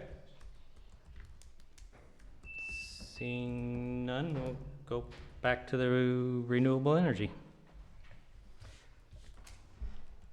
Mr. Chair, so when we as a planning commission sat down and tried to hash out this ordinance, it's been going on since February of this year, I believe was our first meeting on it. We've had numerous public hearings. And just to cover the main concern with the overlay and the intent of the overlay is to have a renewable energy facilities that may only be permitted in the Howell Township Renewable Energy Overlay District. And a renewable energy facility, by definition, is a facility where the principal design, purpose, or use is to provide renewable energy via wind, solar, and/or storage to off-site uses or the wholesale of retail sale of generated electricity. So I didn't, when we were sitting on the planning commission, we had no idea that a data center was even coming to Howell Township. We didn't even include that, and I don't think that definition applies to a data center myself. So this ordinance is not considered for, it's not a ordinance that allows industrial solar. The energy overlays, the renewable energy solar, or the overlay, is a place in the township where if a developer wanted to put industrial solar, that's where it would be allowed in the township. And that was chosen for roughly the same ideas that apparently the data center was chosen, because it's the vacant land and it's near the high tension wires.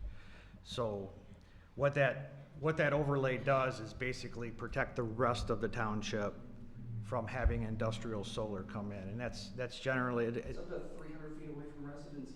It's gonna be on everybody's property as it is. I'm not sure which the setbacks you're talking about, because it depends on which part of the ordinance you're reading. Solar. So this ordinance was meant for resident, or anybody who wants to put solar on their house. It's usually, it's not for sale, it's what you want to put in your house. This ordinance is not, it's not a CREO by state standards for industrial solar, because if anyone knows of PA 233, the state has taken local control siting away from that. So this is not compatible with PA 233, and that's something we tried to do as a planning commission. It doesn't mean that we can't say no, because it still has to come, any development has to come back to the planning commission, and there has to be a site plan. So it doesn't mean that they can't go to the MPSC and say, the developer, and that's what's gonna happen, but we have no control over that. It's just the intent of this ordinance is to provide on-site solar generation or wind generation for a user. It's not for sale. You just open your arms to it and invite problems. Okay, can we keep it at the board, please? Okay. Any other questions? I mean, I think part of the problem is that it can come into the township whether we want it or not. The ordinance started actually a couple of years ago, because the planning commission was talking about it. It kind of stalled out, didn't really go anywhere. The idea of doing the overlay district came to try to limit where it could go, since you always have to make room for things. PA 233 made it even tougher, because they can just go around us. You can't say no to a use outright, and especially one like this. And so I know the planning commission was working to try to limit where they can go. So it was an effort to think logically as to if it's gonna come into the township, where's it gonna go? The high transmission lines was the reason why the zone is where it is. It's the large parcels that are right along those lines, because that's where the solar wants to go. They want those big lines so they can put their power out on it. So as opposed to ruining, putting it on farm property that's nowhere near these, which they could still do by going around the township and going through the state, and we could do nothing about it. We're trying to provide a place where it can go. That way, we're not exclusionary zoning. Correct. And it does mean because it doesn't meet the state, it's not a compatible renewable energy ordinance, which is a CREO. It means that they have to bring their plan back to this township's planning commission. They could, because this is considered a workable ordinances. And we would, as a planning commission or a township, would have a say in trying to regulate whatever that facility was gonna be. Doesn't mean that they could not agree with us and take it to the state and do their own thing anyway, but at least it gives the township the opportunity to have a say in it. Township has vacant property, why are we paying the damn builders again for this? Yeah, but it's industrial area, it's already zoned for all this stuff. There's no power lines over there. They need the ITC You lines. can put them in. They want to put in all this stuff for a data center. Okay. Any other questions, concerns, thoughts? So I did have a question, in the actual ordinance itself. And Jonathan, maybe you could help me out, because we talked about the decibel levels Okay. at the property line concerning to the structure.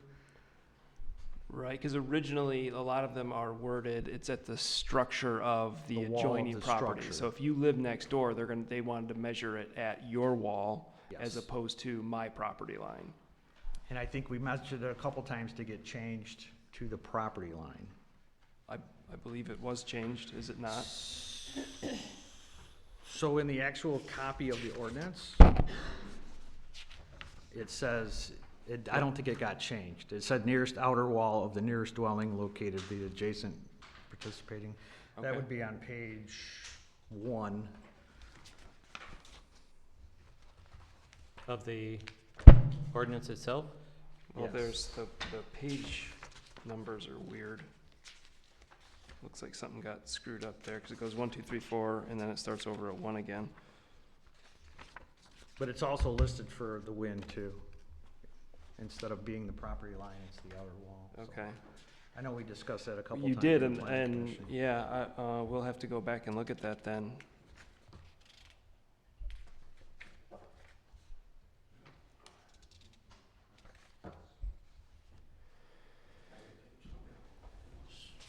So there's some further changes that need to be made, it sounds like? Um, Clarifications? I mean, I think so. I don't think it, we should pass it with the way it's worded, because I know you guys specifically changed it. Yeah, I Yeah. think there was a confusion with the planner, so. I have a, Solar- sorry, go. I have a question. Yes. Tim, can you comment on the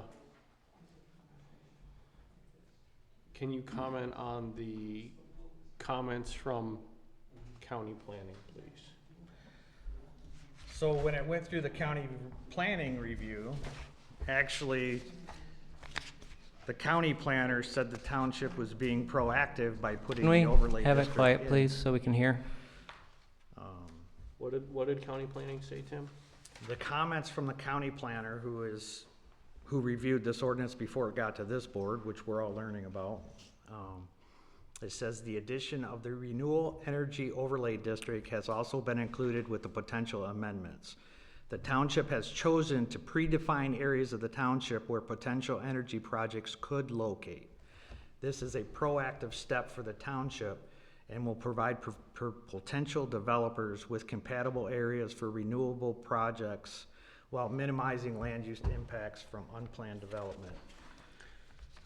So the issue, and I don't know if anyone has followed Iosco Township recently where because they're fighting solar a whole lot more than we are.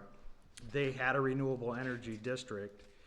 I believe it was DTE came in and used that district, and then they invented their own.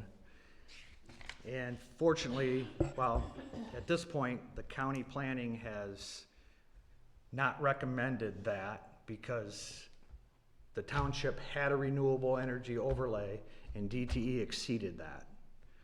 So the way we were looking at it is we will provide this so we're not exclusionary zoning it, but if they went and tried to put it in somewhere else in the township, we would be more legally defensible because we do have an overlay district. So. Does that answer your question, Matt? It does, thank you. Okay. I mean, I also think the comment about the A-rated bond company that the county made, since we're gonna go back and we need to review what was actually approved, because I do believe you're right in the property line versus outer wall. Yes. But we need to get that language right. But I would also like to incorporate the county's comment about using an A-rated bond company to the ordinance. I would agree with that also. Okay.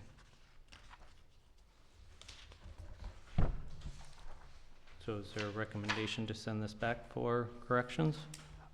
Actually, I think it's more internal. I think we Internal? need to make sure that our versions match what was done. So personally, I'd like to table it until we get those taken care of. The planning commission already addressed it. I just think we need to get the wording from what you guys did at the planning commission in this version. Correct some administrative things. Yes. So is there a motion to table? I would make the motion to table the renewable energy ordinance until we get it corrected as discussed. Support, Bull. Motion by Hohenstein, seconded by Bowl. Discussion? All those in favor? Aye. Aye. Opposed? Motion carries. Storage container ordinance.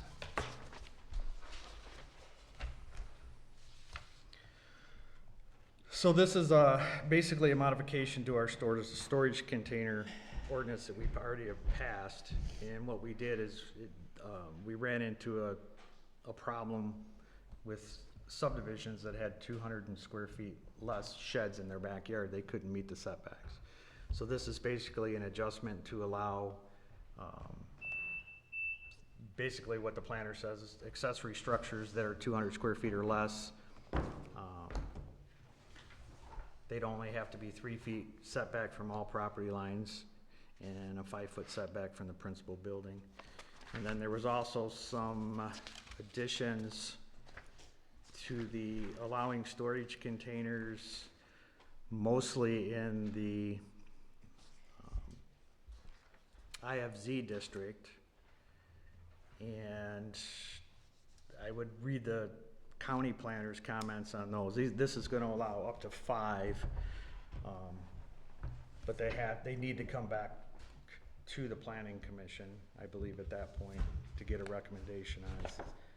It says the planning commission may approve an increased number of cargo containers if all the following conditions are met. And there's 5 conditions in there. But the county planner cautioned of allowing any more than 5 on a particular parcel, so it's something we can address with the planning commission. Okay, other thoughts? Yeah. Two questions, Tim. One is 3 feet from all property line setbacks for structures, non-permanent structures. Yes. So So it's like sheds. Yeah, I mean, I realize they're non-permanent, but at the same point in time, 3 feet's kind of tight, is it not? So we had a resident come in and expressed a concern like in, what was that subdivision? Amber Oaks. Amber Oaks. So our setbacks, by the time their backyards were so small, that their setback, the only place their shed could go was in the middle of their backyard.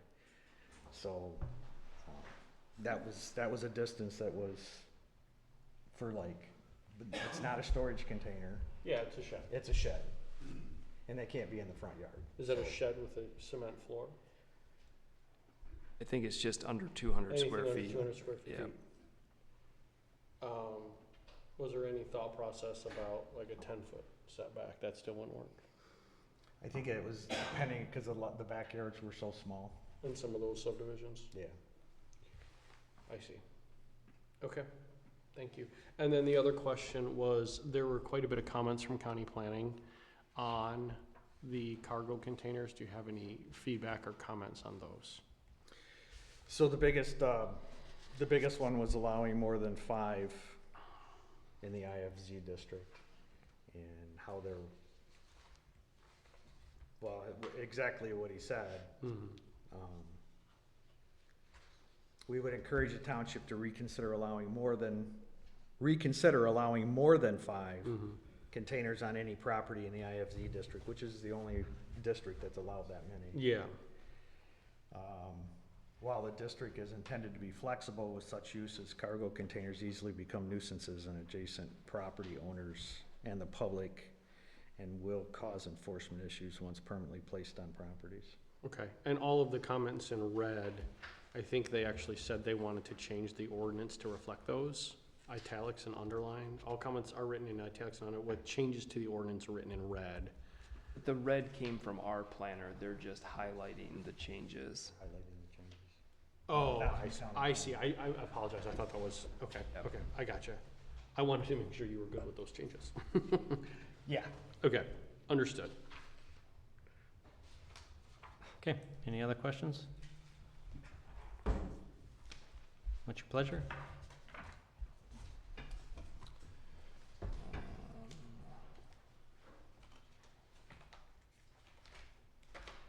Tanya, next, we have an ordinance. Yeah, that's what I was looking for the, sorry. 295. 295. Mr. Chair, I'd make a motion to adopt ordinance number 295, Howell Township zoning ordinance amendments for storage containers. Support. Motion by Bull, second by Counts. Discussion? Roll call? Bull, Yes. Wilson, Coddington, Yes. Counts, Yes. Doss, yes. Hohenstein, Yes. Ordinance passes. On to the resignation of Chuck from the Planning Commission. Mr. Chair, I would like to thank Chuck for his service to the township as a planning commissioner. Personally, I thought he put a lot of effort into it, was conscientious in his decisions. I fully understand why he tried to did back out of it, but I would just still like to thank him for the effort that he did put in. I'd echo those. He did put the effort in, so that was wonderful. Is there a motion to accept the resignation? Move to accept Chuck Francesco's resignation from the Planning Commission. Support. Motion by Count, second by Hohenstein. Discussion? I think we ought to force him to stay, just kidding. All those in favor? Aye. Aye. Opposed? Motion carries. We'll get that posted this week, maybe, hopefully. MHOG Memorandum of Understanding.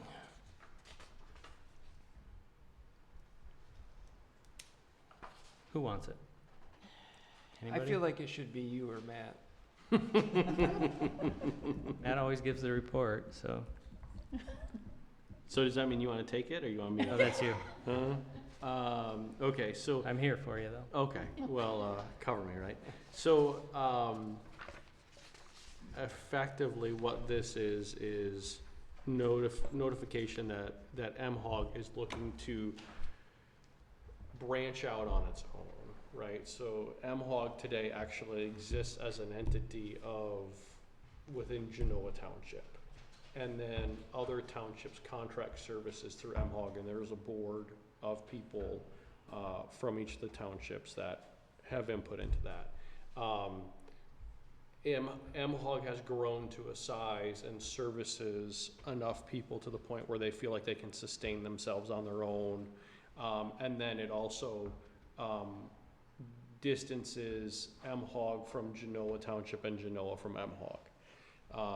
So basically, it's a formal notice that they're looking at switching employee benefits and so on and so forth over to be its own entity, right? There are gonna be some things that will be transition of services such as IT support and stuff, but it's just kind of letting everybody know, right, that, and I believe there will be, we do have to vote on it, the board has to vote on it at some point in time, but basically this is a notification that's saying, hey, we at some point in time will be breaking away from Genoa, and we will be our own entity. And the board, the MHOG board will still exist, Howell Township will still have a place on that board, but we're actually gonna be taking on more responsibility. Think about things like employee relations or employee disciplinary actions and things like that. And then other things like vehicle title management and, as I had stated, employee benefit coverage and stuff like that. So they've just gotten to the spot, MHOG has, where they can really stand on their own 2 feet now, and they can leave the nest of Genoa. I mean, I think it was great that Genoa was able to do that. I mean, MHOG needed the help to, get on their feet, and I'm glad this is happening. I think it's probably a little past due, but I'm glad that we're getting there and making that step. I think it's a smart move. Yeah, I would completely agree with you. I mean, it's been 14 years, right, give or take, At least. roughly, and there's 20 some staff members who are part of MHOG now, and it's just grown to a spot where they really need to be independent and on their own. So. Okay, thoughts, concerns, questions? Just one, Mr. Chair, Matt, have they got I know this is just all preliminary, because this is just a notification. Right. Do they have any idea if the costs are gonna remain the same? If they establish their own entity? Just a generalized. I mean, I think there will probably, I mean, in my personal opinion, like, I think whenever you break something off and make it exist on its own, right, there's gonna be a little bit of an increased, probably operating cost structure, right? Do they have their own building, right, and so on and so forth? Those things will happen, but I think the MHOG staff, the MHOG leadership, the MHOG board does a very good job of managing its cost structure today. They have for the last 15 years. I've been on the board for, I don't know, maybe 8 or so. I don't see that changing. Like, the culture of the organization, how the board operates, the things that they value, that won't change, right? Because of this. There will be, in my opinion, probably some increase in costs if you think about things like, yes, we have to have our own building now, right? So. But it wasn't necessarily upon Genoa to keep providing that. Correct. I mean, so for those of you that don't know, like there are water plants and sewer plants that most of the staff operate out of, but like the Genoa leadership team actually, the MHOG leadership team actually sits in the Genoa Township offices, right? They can't do that forever, right? It's like saying, And the majority of their costs have always been Genoa charges back for them. So their IT services they got charged for.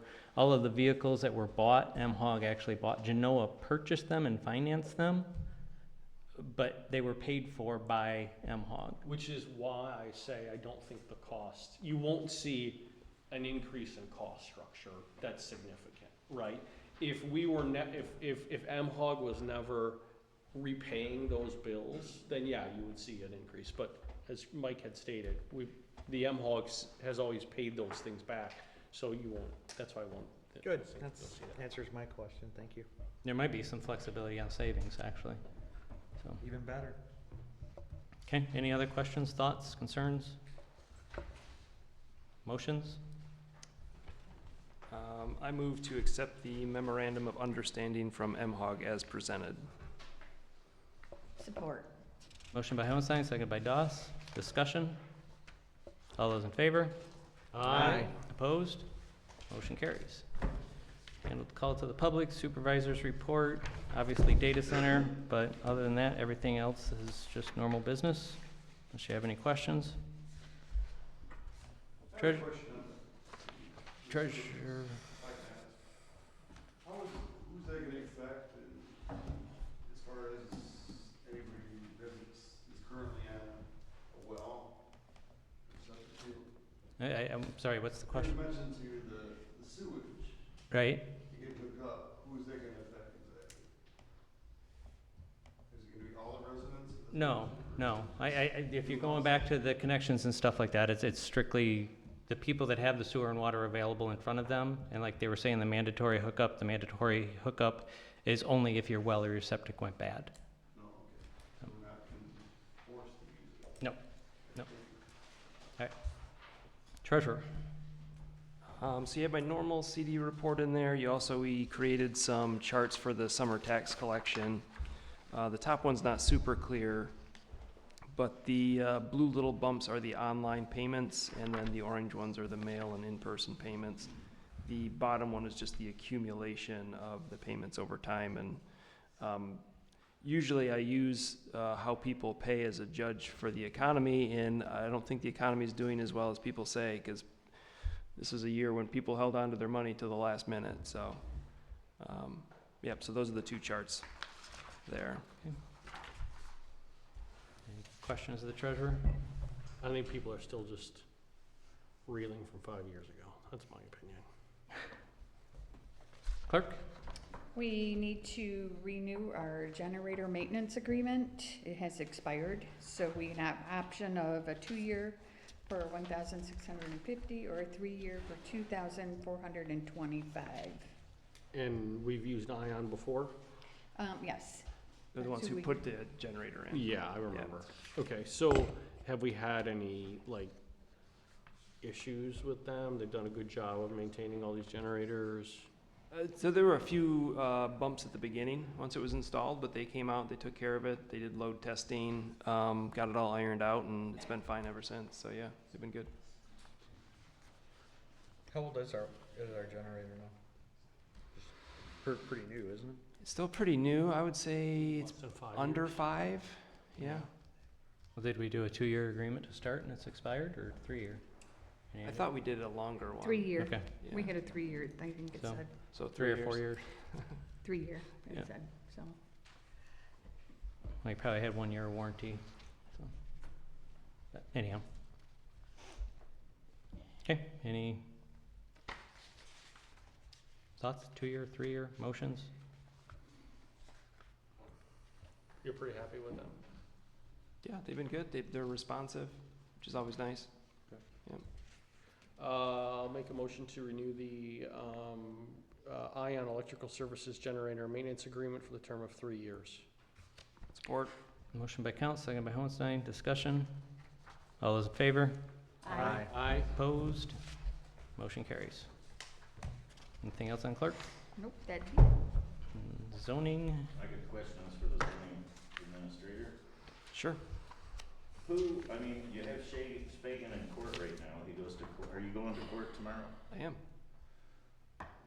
He's in court because he won't sign a letter stating he won't use tools at his house anymore. That's not why he's in court. Pretty sure it is. But anyway, what determines who has to sign that paper? I know you made John Mills sign one, right? So he wouldn't operate this golf course. Right? So, John Mills is totally different than the Fagan case. Not really, it's, why are you making Fagan do it when you don't make other people that have been violated for the same thing sign that paper? It appears you're singling him out. And I'm concerned about this I township don't believe getting sued. this letter is even involved in this case anymore. It's not. So, Well, you tried to get the American Legion to sign one. Saying For they what? wouldn't- And they did, right? Sign that, that they would never use, state right of way to park a car or roast a pig or whatever. no? You did. That was the issue. That you That was wanted the them to issue. sign a paper, and what I heard Correct. they did. Or didn't they? They did not. You didn't make. So them do back that. to your original question is, What determines who has to sign that letter stating that they'll never do that ever again? Well, so most people that deal with us on the enforcement side, it's either they understand that they ignore us for a while, right? And then they get a ticket and they realize we mean business, and then it gets taken care of, right? Shane never contacted me to talk about it. No, he did. He came to a meeting here. He never contacted me. He came to a meeting. He called Mike Coddington and he came to a meeting. But anyway, it seems like you don't have an answer to that. He didn't answer who gets the letter, though.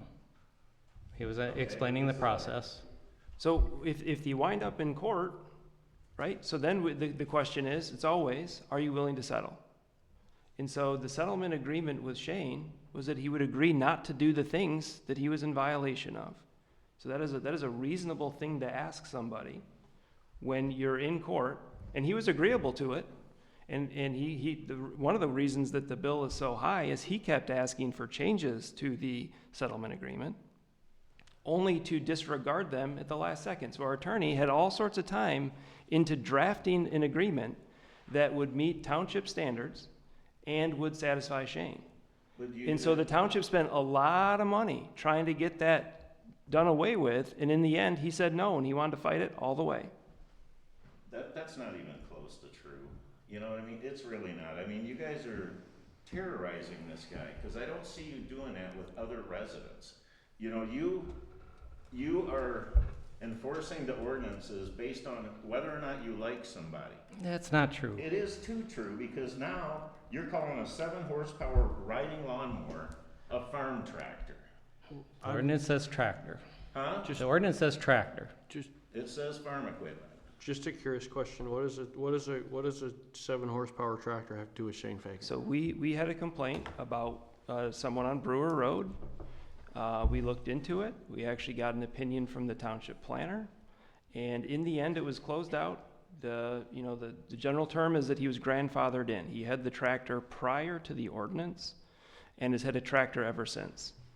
Bob has since complained that he submitted a second complaint about the same address, and our new court enforcement officer looked into it and has closed it out. There's nothing new that has been presented. There's no new evidence. There's no new information. So the code enforcement officer actually went back out and addressed. We got a new complaint. So he went out and he did what he's supposed to do. Complaint. Yeah, and he looked into it. Okay, so the code enforcement officer went out. I think I saw an email from you. Did what Bob asked and reviewed the complaint under his purview. Yes. Not your purview. Yeah. Because he's the code enforcement officer now. We set that last month. Correct. And he came to the conclusion, based on his analysis, that a tractor is a tractor is a tractor, and this particular person had that tractor since whatever time frame, and therefore he was grandfathered in. So and this is the code enforcement officer.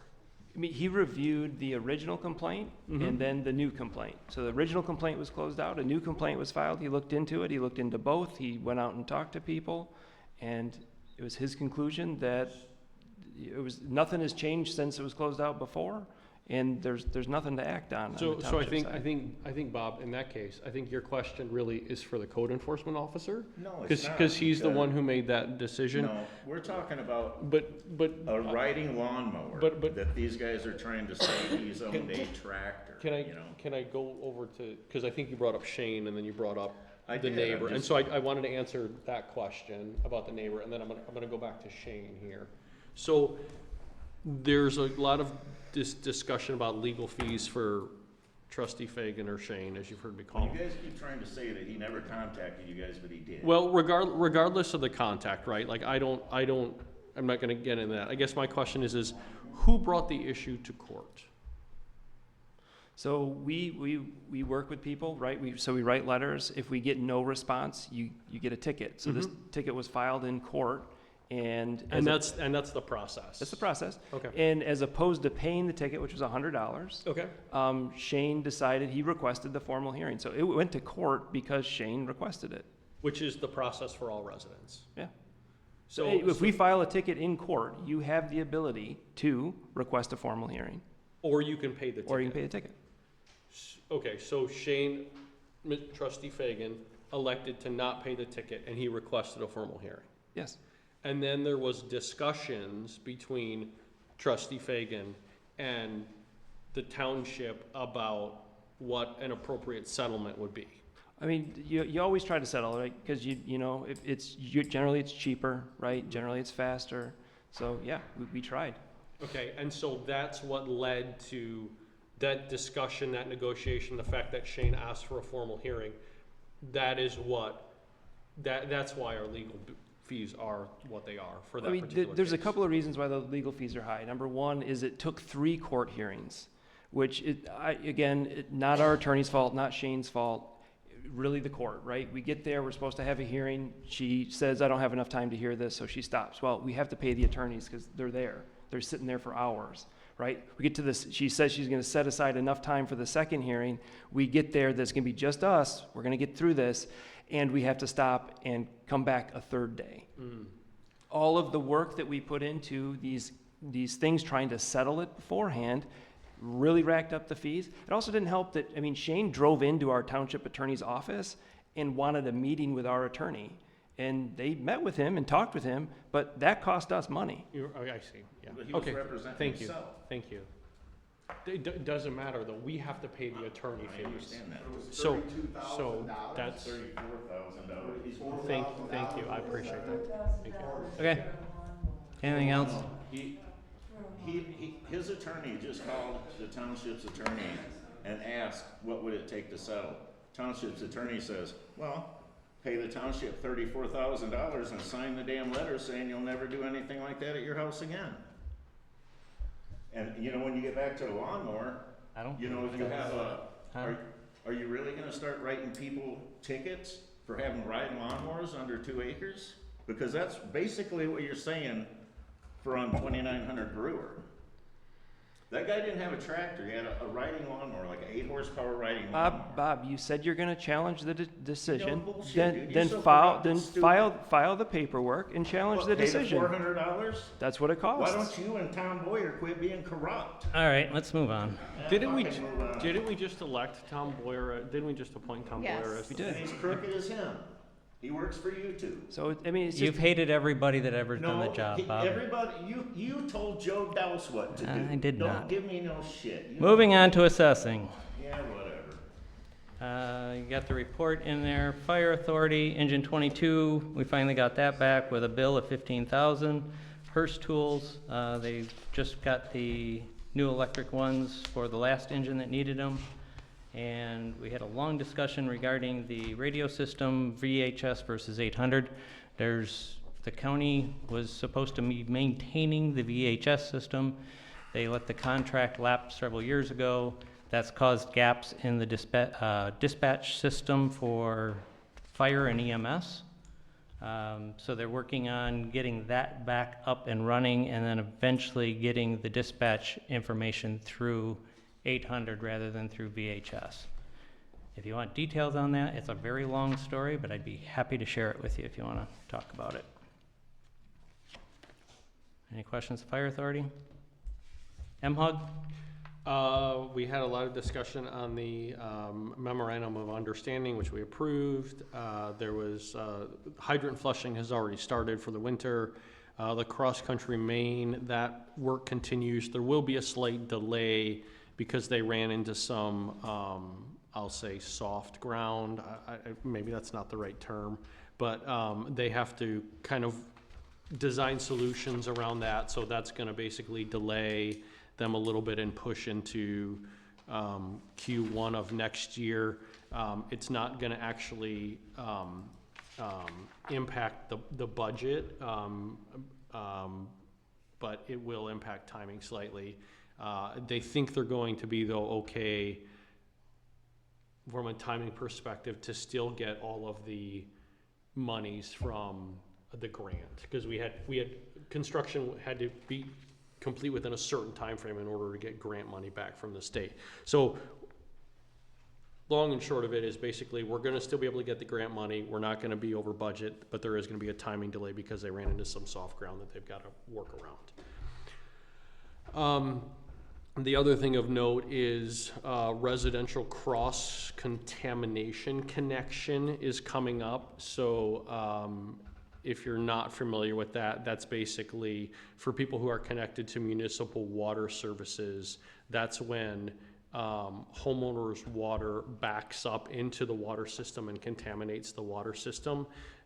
So there's a lot of state discussion on this and state rules that are being pushed down where municipal water services now have to go out and validate that people that are connected to the municipal water services have preventions in place to prevent cross-contamination from backing up into the municipal water service. So MHOG connections will be part of these, I don't want to call them audits, but I guess that's kind of what they are, where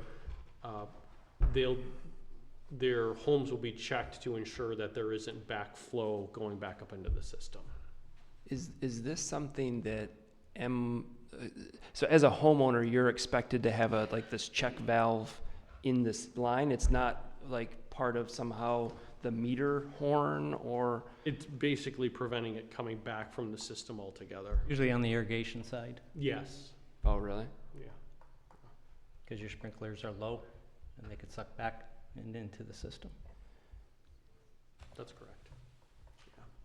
Are they going to do something like they did? Because they had to do something for the, was it to show that the water lines were copper or something, or what the materials were made of, where you can take a picture of it? And So they were able to sample that way, right?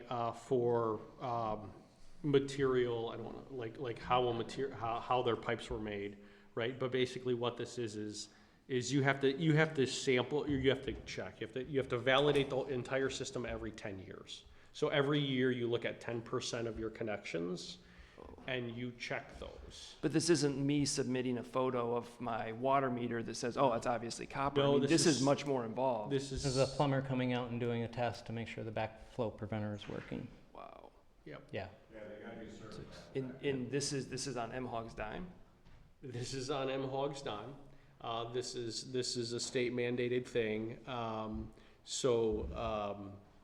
Yeah, it's basically a program that we have to put in place, right? And so what happened is MHOG got a written warning on in another area that they're responsible for, and so we said, hey, let's do this for water to make sure that we have it. Okay. Okay, any other questions of MHOG? It's happening in the city of Howell. I mean, I know that They've for done sure. it for a Maybe long everybody. time. Yeah, so it's been coming for a while. Okay. You want to recap your last meeting? So we had a short little planning commission. It was meeting short, last it was time, short. yeah. I mean, we can discuss the schedule of the hearing for the data center, but, I think everyone knows the answer to that, so. If there's any questions on the minutes, anybody has. Okay, minutes are in there. CBA, I didn't see anything in there. Wastewater treatment plant? I think for the most part it is just a report. I think there's one item that Greg wants action on, and that's the last one. Yeah, so he's looking to do some, if you remember, we have the two clarifiers. We rebuilt entirely the one clarifier as opposed to going the same route, because he's had the rep out before for those, and they look at it and they're like, yep, looks like full replacement to me, so it's like, okay, come on. So, he has these contractors that he works with frequently on other projects, and they came out and looked at some stuff, and, he thought in the sort of the contractor with, some work, a few spare parts, they're gonna be able to really kind of get this thing in good working order, and the quote's under 15,000 as opposed to 400 and some odd thousand for a brand new one. So, this seems like pretty minimal money to put into this. Even if it lasted a year, that's crazy. So, so Greg's looking to get that taken care of from FHC. Questions? No, I was out there a couple of weeks ago and spoke with Jim and Matt, and I think, as I had stated before, right, those guys are pretty resourceful in how they manage their operations. So, he did tell me the story about how, when they spoke with the contractor who did it, it was more like, yeah, you could do this, you don't have to rip the whole thing out. Right. So it was good to hear. Okay, is there a motion? Move to accept the quote from FHC for the clarifier, we'll just call it the clarifier work as presented. Support. Motion by Hohenstein, seconded by Doss. Discussion? All those in favor? Aye. Opposed? Motion carries. Anything else for wastewater? I think that was it. Okay. Howell Parks and Recreation, Reports in there. okay. Don't want to advertise your, Everybody's got them on the back of their thing, so just make sure you read that, please. He sends them out at the last minute, so we decided to put it on the back of the agenda. okay. Property Committee, We don't have anything. Parks and Recreation, You do have, the Park and Recs Committee has been looking at the Howell Park Master Plan, and so that's what we've been working on. What is in there is just a draft, so we are still working on some tweaks and changing things around, and then we're looking at some public participation coming up. So keep an eye on the website for those. okay. Thule Road, Jonathan, just out of curiosity, do you know what type of method we're gonna use to try to encourage public participation?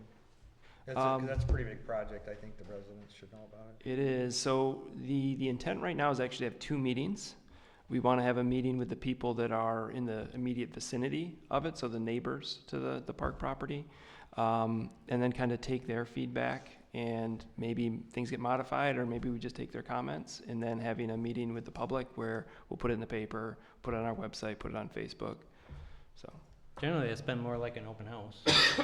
yeah, and I think that's what they intend to for that second We one. have different flyers with the planner and with all of the different organizations that would be. We generally put one, like we put a thing in the library and sometimes in the grocery store so people see it. There's suggestion cards. So is there any way we could get a sign posted on the property? At a reasonable cost? I don't, we I mean, haven't, we haven't considered it, so I don't know what that would We've spoke that in the cost. past about rezonings and whatnot, you know, have a sign posted on the property just so. I got a pile of spray can. I mean, do we have a time frame when this is gonna be happening? I know it's. I know that the meeting with the property owners is coming up pretty soon. We want to try to get that scheduled. So we were waiting on some final tweaks to the plan before we kind of compiled everything and then sent that out. So it's gonna be pretty soon. Are you gonna put anything into the contamination as far as getting it cleaned up before you put a park in there? Well, you remember from all of the environmental studies we had done, It's still a Superfund site. the river is, It borders it. right? So did you look at the project? I did, and they also recommended mediating, getting the stuff out of the ground up there where the old animal testing lab was. This isn't the property with the animal testing lab. Get the contamination away from the people. Clean it up. I don't see any money going into any cleanup of the you know we have a contaminated township.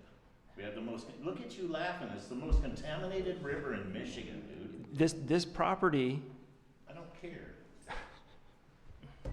Clean it up. The due care plan that was put out by the environmental agency that tested all that property was actually pretty mild. well, even the letter from the EPA was, I was surprised at how good their letter was. It's all online. It's in the packets if the residents want They it. basically said tread lightly around the animal testing lab, correct? The animal testing lab will need to be cleaned up when that property does, yes. Why don't you do it now? Why don't we put the money into it now? Bob, we're talking about the park, which is not part of this property. It's all connected, right? The only thing separating it is a road. Okay, any other questions? Okay, Shiawassee River, you heard anything? Okay, I haven't heard. Okay, disbursements. Move to accept the disbursements as presented and any normal and customary payments for the month. Support. Motion by Hohenstein, seconded by Doss. Discussion? All those in favor? Aye. Opposed? Motion carries. Is there a motion to adjourn? Motion to adjourn. Support. Motion by Counts, second by Hohenstein. All those in favor? Aye. Opposed? Motion carries.